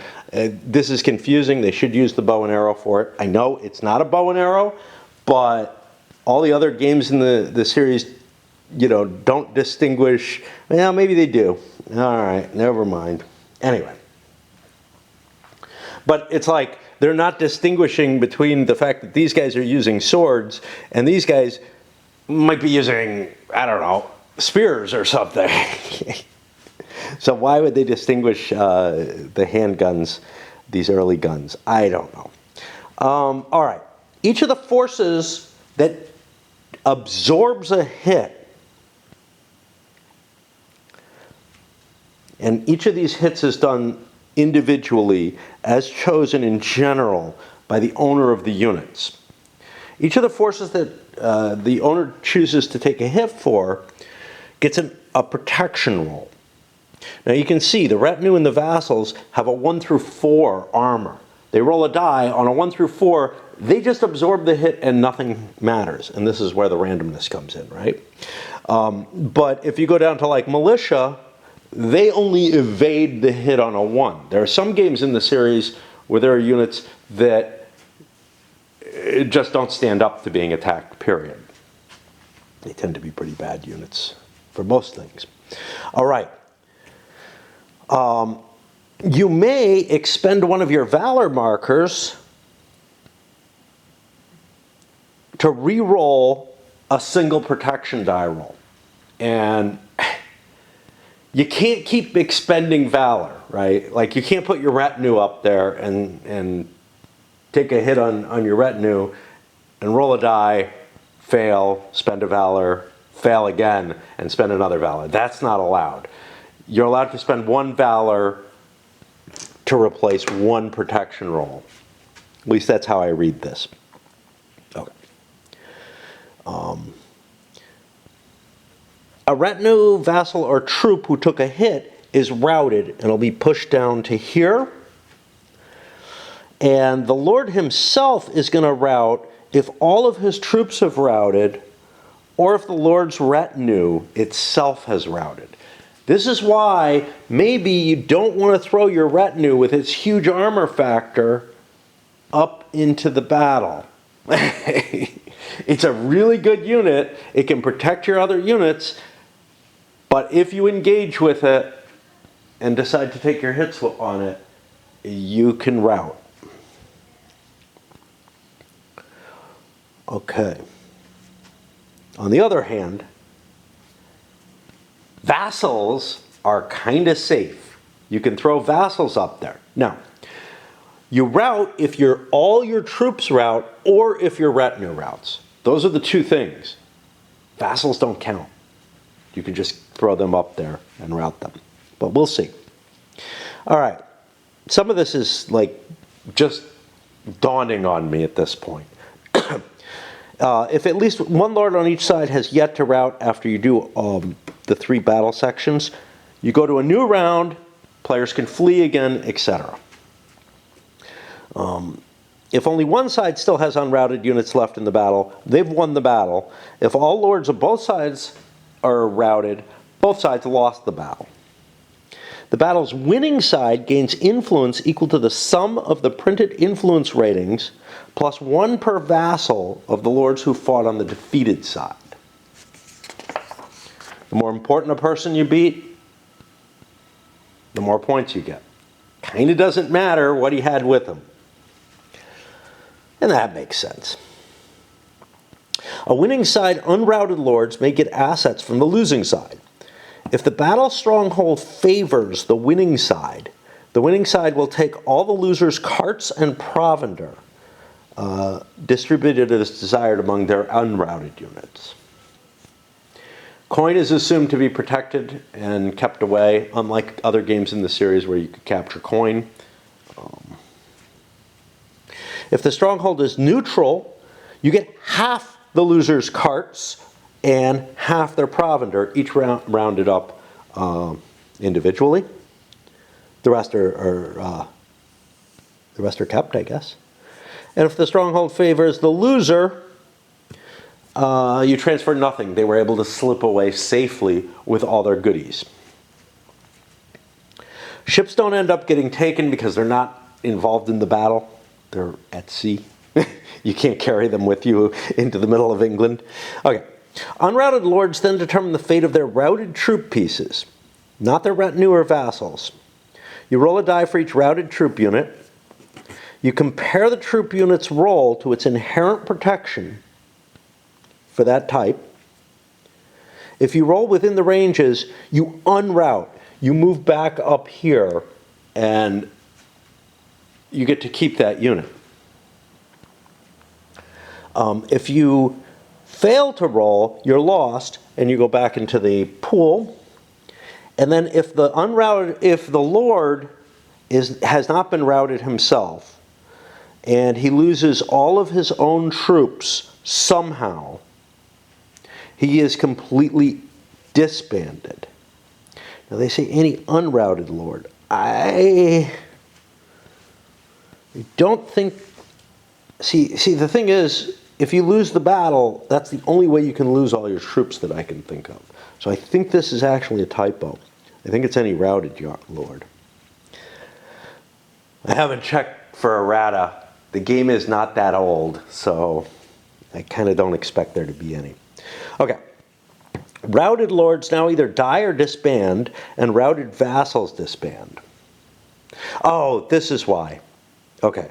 If somehow an unrouted lord loses all that lord's own troops, I don't know how that's possible, right? Because you're only going to be losing your routed units. Yeah, I think that is a mistake, but I don't think it's a... You don't disband them at this point because you have to deal with this for the routed lords. Okay. First, defenders and attackers can play held events that affect death checks. Then you roll a die for each routed lord, one by one. Defenders first, you choose order of your lords. A routed lord dies on a roll of 3 through 6. You subtract 2 if the lord fled. Rout is very likely to destroy your lord in this game. Again, this is very different. It is also more correct to the battles that happened in England. It was unlikely for a force to withdraw, to successfully withdraw. Okay. The effects of death. One of my friend Dave's favorite rules in Rollmaster. Lords who die immediately disband. Also remove their seats from the map and their lord cards. Command cards, cylinders, and seal markers from the game. They're gone. If they disband, you disband normally all routed lords who did not die, as well as all routed vassals of unrouted lords. Next, disband normally all routed lords who did not die. Yeah. So if you fight a battle and lose, all your leaders who were in the battle disband. There is no retreat. Your force dissolves. This is really interesting. I'm trying to look at this. Disband any unrouted lord who loses all that lord's own troops. How would you do this?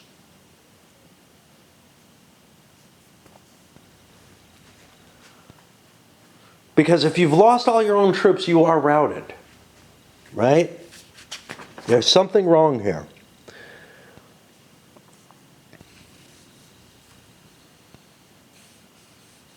After all protection rolls, a lord routs if either all that lord's troops have routed, which is the only case where you would have lost all your troops would have been destroyed in the protection check. Yeah, I just think this doesn't exist. But it could be that there's some other error in play. All right.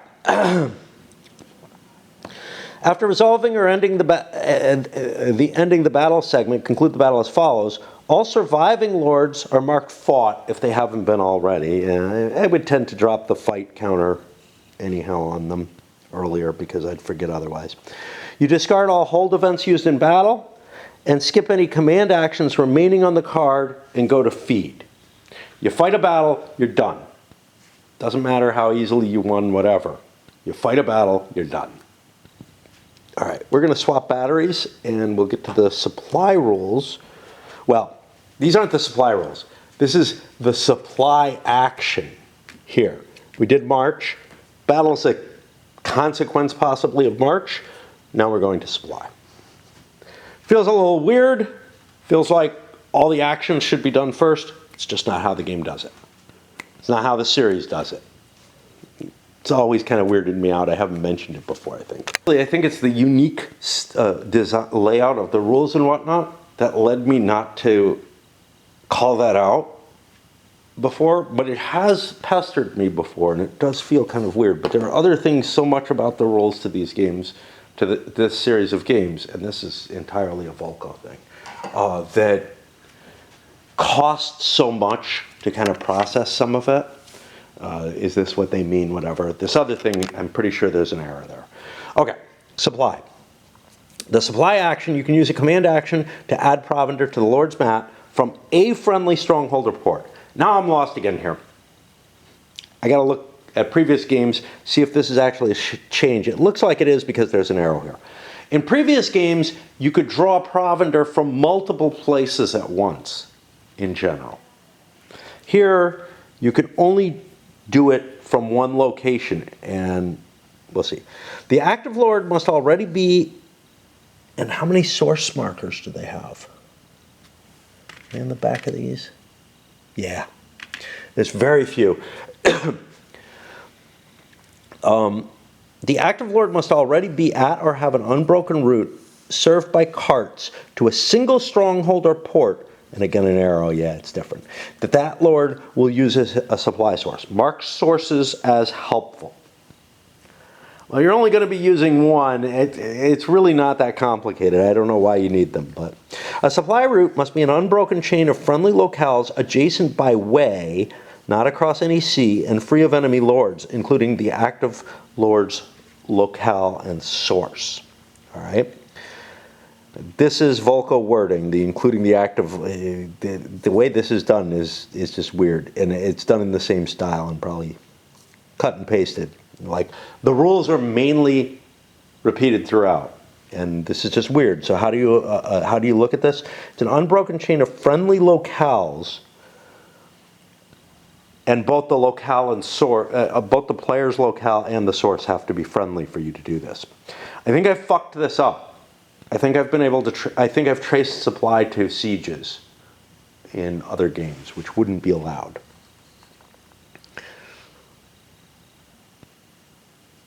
I've got to look that up. And again, it's because of this, what I consider a tortured wording, that I allowed that to happen. I peeked back at Inferno, and it's worded, and I played it correctly in that game. I'm guessing that this is new stuff. It's just marked this way so that it's not. So what are we looking at here? We've got an arrow here for this little tiny bit here. All of this stuff, it's different between the games. I don't know. Maybe this is different in Nevsky, and like, I don't know. We just don't know, because I do remember supply being painful in Nevsky, and I think it may have gotten easier in Almoravid as well. So maybe things. No, I want to pull out Nevsky, but I've got no idea what I did back in Nevsky, and I may well have followed it correctly there. Okay. This is why you don't want to listen to me doing the rules. Okay. If drawing from a stronghold rather than using a port as a source, it may not be exhausted. You can't have taken all the resources from it.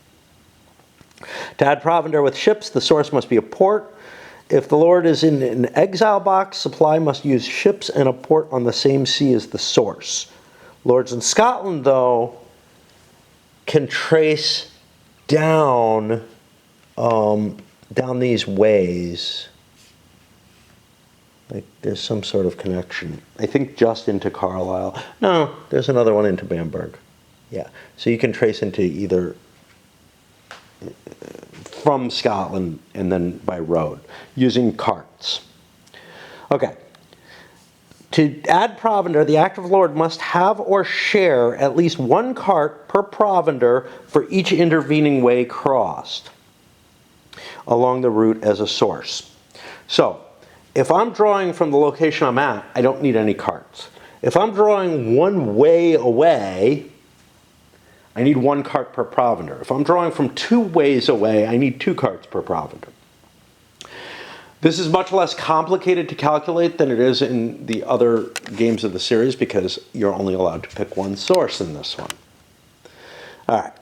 The active lord adds provender to the lord's mat per either the source stronghold or the ships for a port source within the transport limit.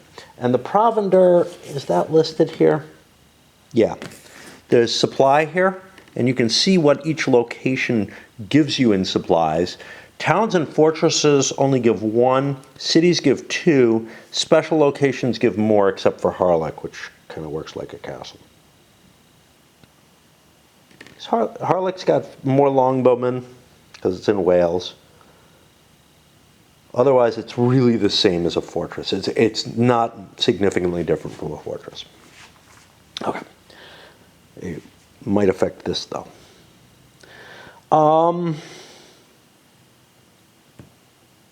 Yeah, you look at that stronghold type, you get that much provender if you can carry it. If the source is a port, you have this choice, right? You either use the location itself or you can use the port marker on it. If you have add an amount of provender equal to the active lord's ships, but if you're using an overland route, you still have to transport the provender with carts. I'm going to go to other commands. Oh.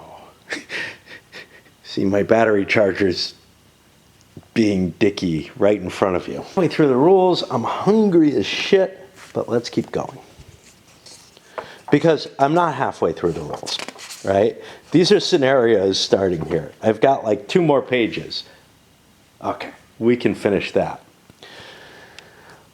Although there are special rules for the scenario we're going to be looking at, and I'll probably do them in the first video of the game rather than this part. Although, like, normally I look at the campaign game as the whole thing. This is really kind of weird. There are 3 different wars, each of which can be done historically, or you can link them together into a campaign. And other commands you can do off of the chart. Sail. The active lord at a port or an exile box or a sea can use all the actions on their card to move directly to any port on the same sea that's free of enemy lords, or into that or an adjacent sea. If they're already at sea, they can go to a port on that or an adjacent sea. An active marshal or lieutenant may sail with the other lords as a group march, using the sharing rules for ships among the whole group. To move, the active lord must have or share at least 1 ship for every 6 forces,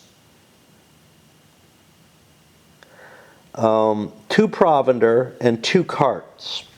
Okay, so it takes a ship to carry 6 units or groups of that, 2 provender, and 2 carts. And you're able to proportion them. This gives you a moved fought marker. If you stay at sea at the end of the campaign, your ship may suddenly find its way to the bottom. There are also probably things like storms at sea cards. So staying at sea sounds dangerous to me, because shipwreck kills you. Next command, forage. A lord at any locale that is not yet exhausted, regardless of any favor there, remember you can only do supply if you are favored in the location, may use a command action to seek to add 1 provender to that lord's map. If the locale is friendly and no enemy lord is adjacent, it's automatically successful. If it's neutral and no enemy lord is adjacent, you only succeed on a 1 through 4. If its enemy or an enemy lord is adjacent, you only succeed on a 1 through 3. And if you succeed, you do a level of depletion on the area. You either move it to depleted or to exhausted if it's already depleted. You can tax. If you're at a friendly locale, you can use a command action to add coin to your mat from that lord's own seat stronghold. We haven't gotten to feeding yet. Okay, good. A seat of one of that lord's vassals, or a special stronghold, London, Calais, or Harlech. So, has to be your own seat, a seat of a vassal that you have on your board, or a special stronghold location. The tax stronghold must not yet be exhausted and must be connected to that lord by an unbroken route of adjacent friendly locales free of enemy lords, including both the lord's locale and the tax, same as provender gaining. If the lord has a ship, the route may link ports and or an exile box in the same sea.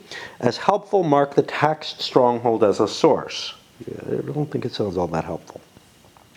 After selecting the stronghold to be taxed, the active lord checks their influence. And remember, you can pay to improve your influence, but you're paying influence, you're not paying money. If successful, add the amount of coin shown for the taxed stronghold type. Again, they've got a value going up to 3 for London or Calais.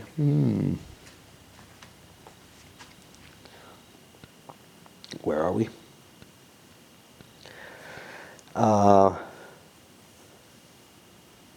However, if the taxed locale is the active lord's seat, you don't have to check influence, you succeed. If you added any coin, the taxed stronghold takes a depletion level. The next action you can do is parlay. You can spend, now remember, parlay was able to be done during the levy stage. It can also be done during the campaign stage. Lord can spend, I gotta deal with my battery, sorry. As I learned that the charger isn't working, I am like unable to think anymore. This is just how things work for me. Like something like that just completely blows me from being able to operate. All right, where are we? Parlay. You can spend command actions in order to parlay. The route to the parlay's target stronghold must extend no further than a stronghold adjacent to an active lord or via ship from a port or exile box to a port on the same sea. Parlay targeting the active lord's own location succeeds automatically without checking influence, without spending any points. This is different from the parlay that happened when you did it during the levy phase. Otherwise, however, it's the same as the levy phase, where you have to spend for distance, you have to spend influence for die roll modifiers, etc. You can also pass and just not use your commands. All right, if forces have been marked with moved feed markers, at the end of the command card, those lords marked move fought, because they did a march, an intercept, a battle, a sail, they have to feed their own troops. Each such lord must remove 1 provender for every 6 troop units on that lord's map rounded up. Retinue and vassals don't count. We have the feed multiplier markers, which we're familiar with. Wow, I'm wondering if that's broken now too. Fuck. Yeah, I don't know what was going on. I swapped the battery from that camera back to this one, and it's not charged fully. But now that one's charging again, so I don't know. Anyway, it's important to note, just like with the payment thing, you have to do it individually by lord. So, you know, if one guy has 5 units and the other guy has 1, that costs you 2 feeds, 1 for each guy. If one guy has 7 and the other guy has 3, that costs 2 for the guy who has 7 and 1 for the guy who has 3. You can share food, but each lord pays in bunches of 6 individually. Sharing and greed is in play. Pillaging. If you feed your troops less than what they need, you must attempt to pillage their location as if you failed to pay them, including possible unfed, disband, and influence penalties, except that you can attempt to feed them with the provender gained rather than pay them with the coin. I'm assuming since it references that same rule, previous food doesn't count, they eat twice. You know, if you fail to feed them with the food you have on hand, they're going to eat almost twice as much, possibly. Anyway. Once they're fed, you remove the move fought markers. You might be forced into an unfed disband, which is 3.21. You don't remember. This is the same as the unpaid disband. 3.21, pay troops, sharing, pillage, procedure, unpaid, unfed, disband. If you fail to fully pay or feed because either they could not pillage or had too little coin, or they must disband, and they lose influence equal to the sum of the influence ratings plus 1 die for each. Yeah. I'm gonna look at this again. After pillaging, pay unpaid troops, regardless of any, share as needed. If coin is again insufficient, no, regardless of any coin used earlier. Yeah, they're going to eat twice. Like, they will eat whatever you get, whatever you have on hand, and if that's not enough, they have to go out and find more food, and screw it, they're going to eat just as much as they would have to begin with at that point. Same thing with money. I feel like that's probably weird, but that is how it's worded. Okay, end the campaign. After revealing all command cards on both sides' plan stacks, you're going to end the turn. At the end of each campaign, you calculate the amount of influence points that each side will gain and adjust the influence marker by the net amount. There's an influence table which lists these rewards, and some capability cards will affect this. Each area, north, south, and Wales. South, north, where's north? North is up here. And of course Wales. Awards 1 point if you have at least one lord anywhere within it, and 2 points to the side that dominates it. Now remember, this is a zero-sum game of influence points. It's not like you're collecting them up like money or something. What does the influence points matter? I don't know. It's like this currency that doesn't seem to have any value because you can expend it when you have negative.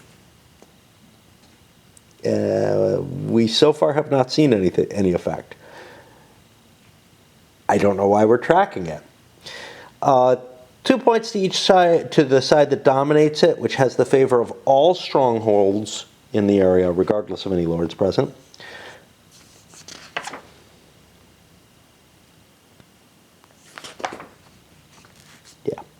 And those are additive. So if you have a lord present and you dominate it, you get 3 points. Favor at special strongholds awards points individually. 2 for London and Calais and 1 for Harlech.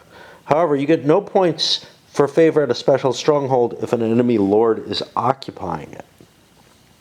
A side that has the most total favor markers at a given type of stronghold, which is these tracks here, earns 2 points for cities plus 1 for each towns and fortresses.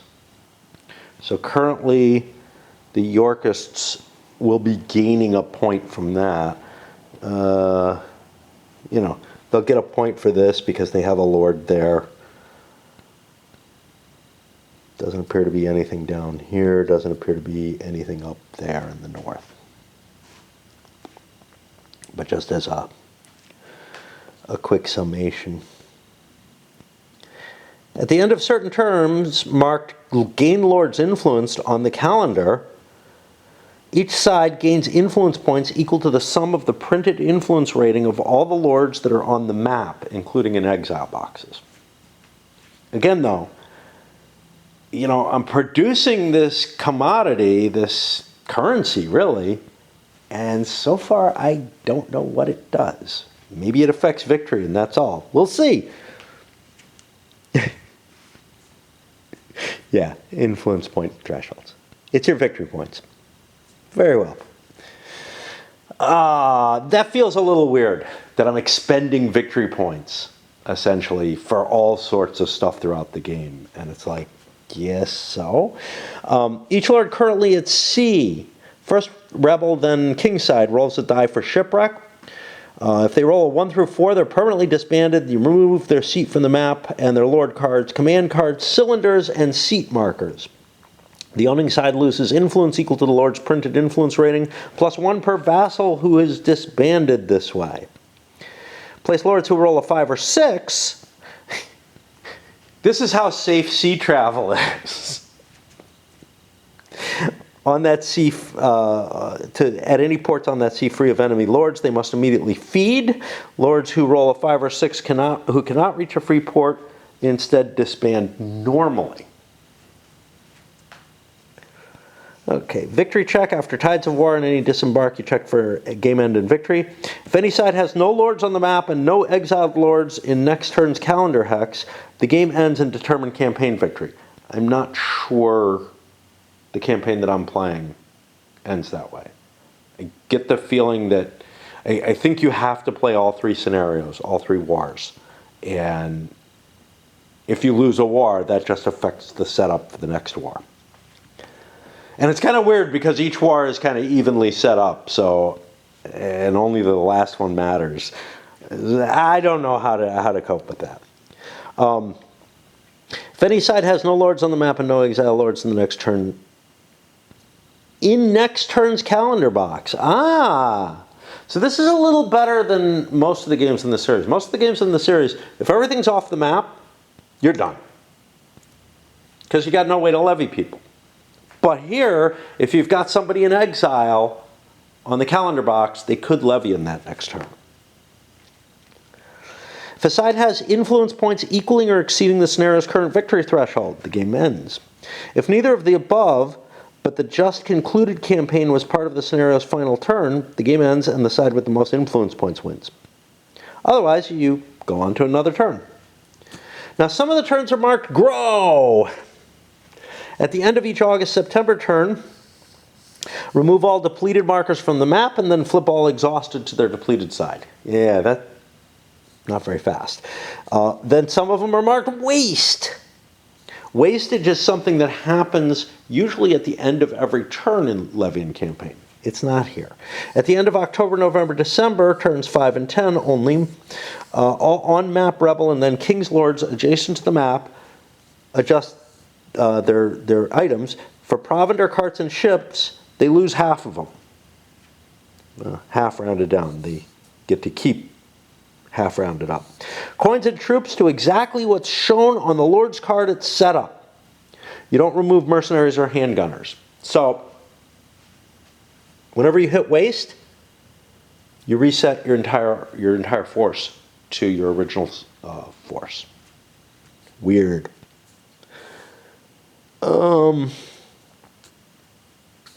Then, you discard all this campaign events. And this is nice. They put quotes around this. This would not have quotes under Volko's normal wording, I think. And it would all be lowercase. It would just say, discard this campaign. It would probably just say, discard this campaign. You'd have to figure it out from there. So I'm kind of glad that things have improved. Maybe I'm mistaken, but that's the feel that I get off of his rules. Rebels then kingside may discard any held Arts of War cards, but not capabilities at lord maps. Normal games in this series, you can get rid of your capabilities. Here, they're not able to get rid of them at this point. This puts them back in the deck. Why would you want to do this? 2 reasons. You might want to reshuffle. When the deck gets reshuffled, you might want those events to come back to you.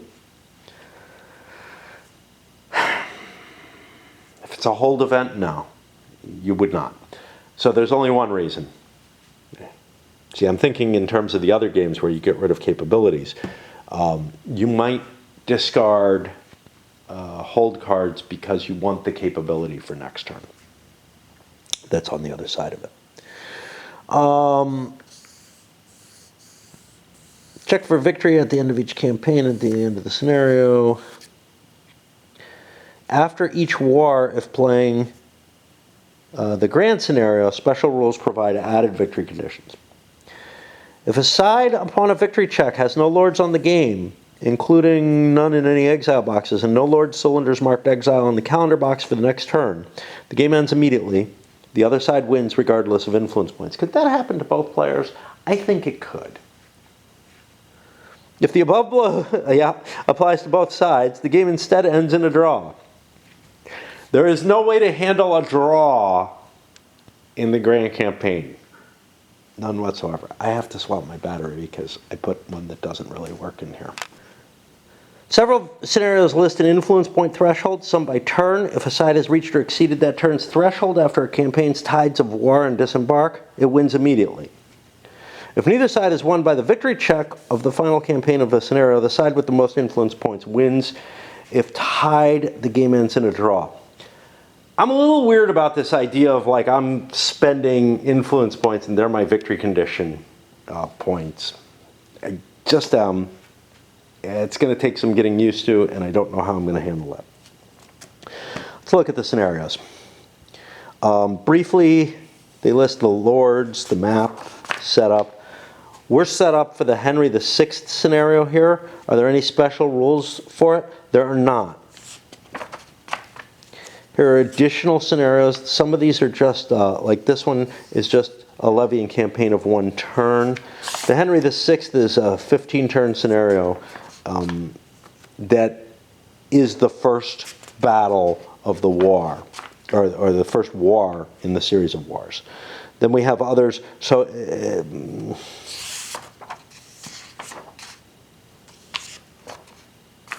I'm not sure why they're numbered the way they are.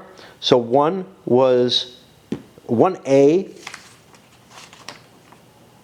was a full 15-turn scenario. 1B, 1C are short scenarios. 2 is, not 2A, is a full scenario. And then 3 is a full scenario. 3B is a battle scenario. And then we come to this, which is what we're going to actually play. The Wars of the Roses. I'm going to go over the rules because we're doing the whole thing. I might as well hit the campaign rules here. The full-length scenario links various versions of 1, 2, and 3 into a grand conflict. It's going to be 36 or 37 turns total, with added rules and altered setups. Play each of the 3 sub-scenarios called wars in order. Rule sections 6.1, 6.2 detail how to go from one war to the next. 6.3 determines the setup and rules for each. Refer to play separate Wars of the Roses aid sheet for summaries of these special rules. A specific set of lords are rank-ordered heirs for each side. And this is on their cards. It's also represented here. Heirs affect setup and play as explained in the victory special rules below. Surrender, succession, and each war's own special rules. One side of the Wars of the Roses aid sheet illustrates the succession and these heirs of each war. And I have that over here.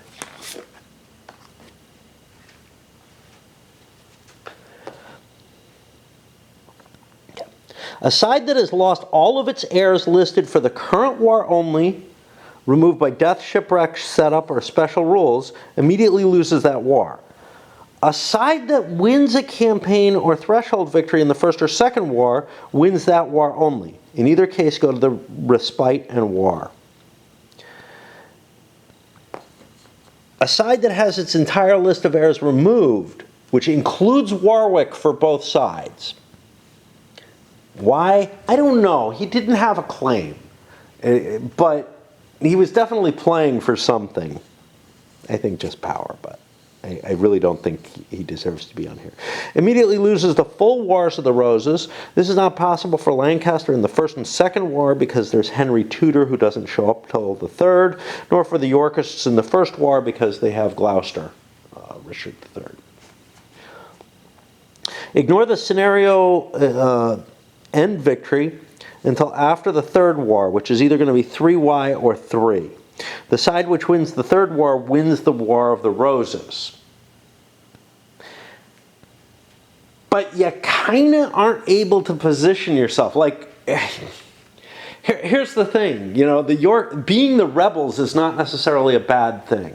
So I kind of don't feel like winning the third war is the penultimate experience. What it really is doing is it's allowing you to translate 3 battles, 3 campaign games over to give you a more coherent storyline. It kind of feels wrong that if you won the first 2 and lost the third one, you've lost the game, because you're not really able to prepare yourself between scenarios. Some of the thinking in this is similar to some of the thinking I had to make when I was trying to consider, hey, can you do anything with Imperium Romanum to make it work so you can play all these scenarios between them? And really the answer was, yeah, each scenario is a standalone thing. You're not really anything, you know. It's not like you're a family who's trying to rule Rome through several hundred years. There's nothing of that nature. There's no relationship between one side and the other in most of the scenarios. Here at least there's a relationship, but in terms of victory, it feels kind of weird that, like, yeah, we're going to play 2 scenarios that don't really matter. They just determine the setup for the third scenario. Historically, you know, look, Richard III is walking in as king. He won the prior, well, actually Edward won the prior scenario, right? But Richard has done such terrible things and has been such a bad, you know, I don't know if he did such terrible things, but he's managed not to keep the lords all on his side. And so the guy who lost the last scenario probably is coming into the third scenario in a better position. Is that what it's just going to always be? Then you want to lose the second scenario? Is that the goal? That starts to feel a little weird. Am I starting to sound like Tucker Carlson? I hope I don't get his laugh, man. I don't watch the fucker. It's just that whole, I don't know. That whole asking everything as questions instead of stating my opinion. But anyway. Respite in war. To begin the War of the Roses, set up and play the first war. Plantagenets go to war. That war's outcome will determine the version of the next war to be set up. The side in the first or second war may concede that war as the loser, proceed to the renewed war just before the last heir still present in that war. Just before their heir still present in that war rolls for death, but not disembark. So you can choose to surrender and keep your heir alive. At the end of a war, note which heirs were removed, for example, by leaving them in the game box, then set up the next war. After the first war, the Yorkists won the war. If the Yorkists win the war, you set up 2Y. If the Lancastrians win, you set up 3. Historically, the Lancastrians won. After the second war, if the Yorkists... Oh, no, that's not right. If the Yorkists won it, set up 3Y. If the Lancastrians won, set up 3.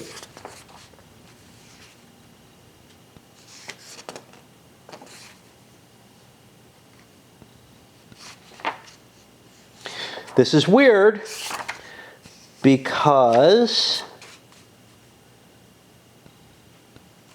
we also have, we have 3Y, or 2Y, we have 2L.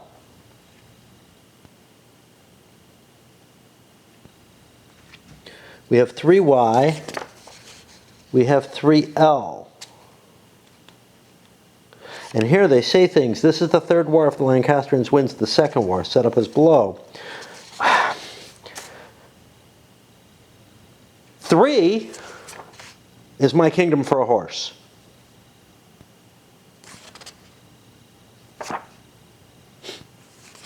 "3L" appears to be linked to this. I don't know what they mean.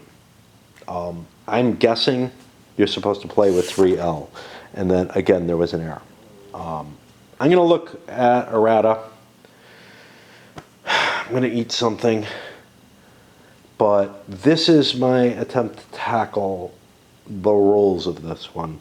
I think things got a little fuzzy towards the end, maybe because of my mental state, but also it definitely feels like something's fucked up when you start getting to this. And some of it is, there's this innovative way to handle, let's link these scenarios together.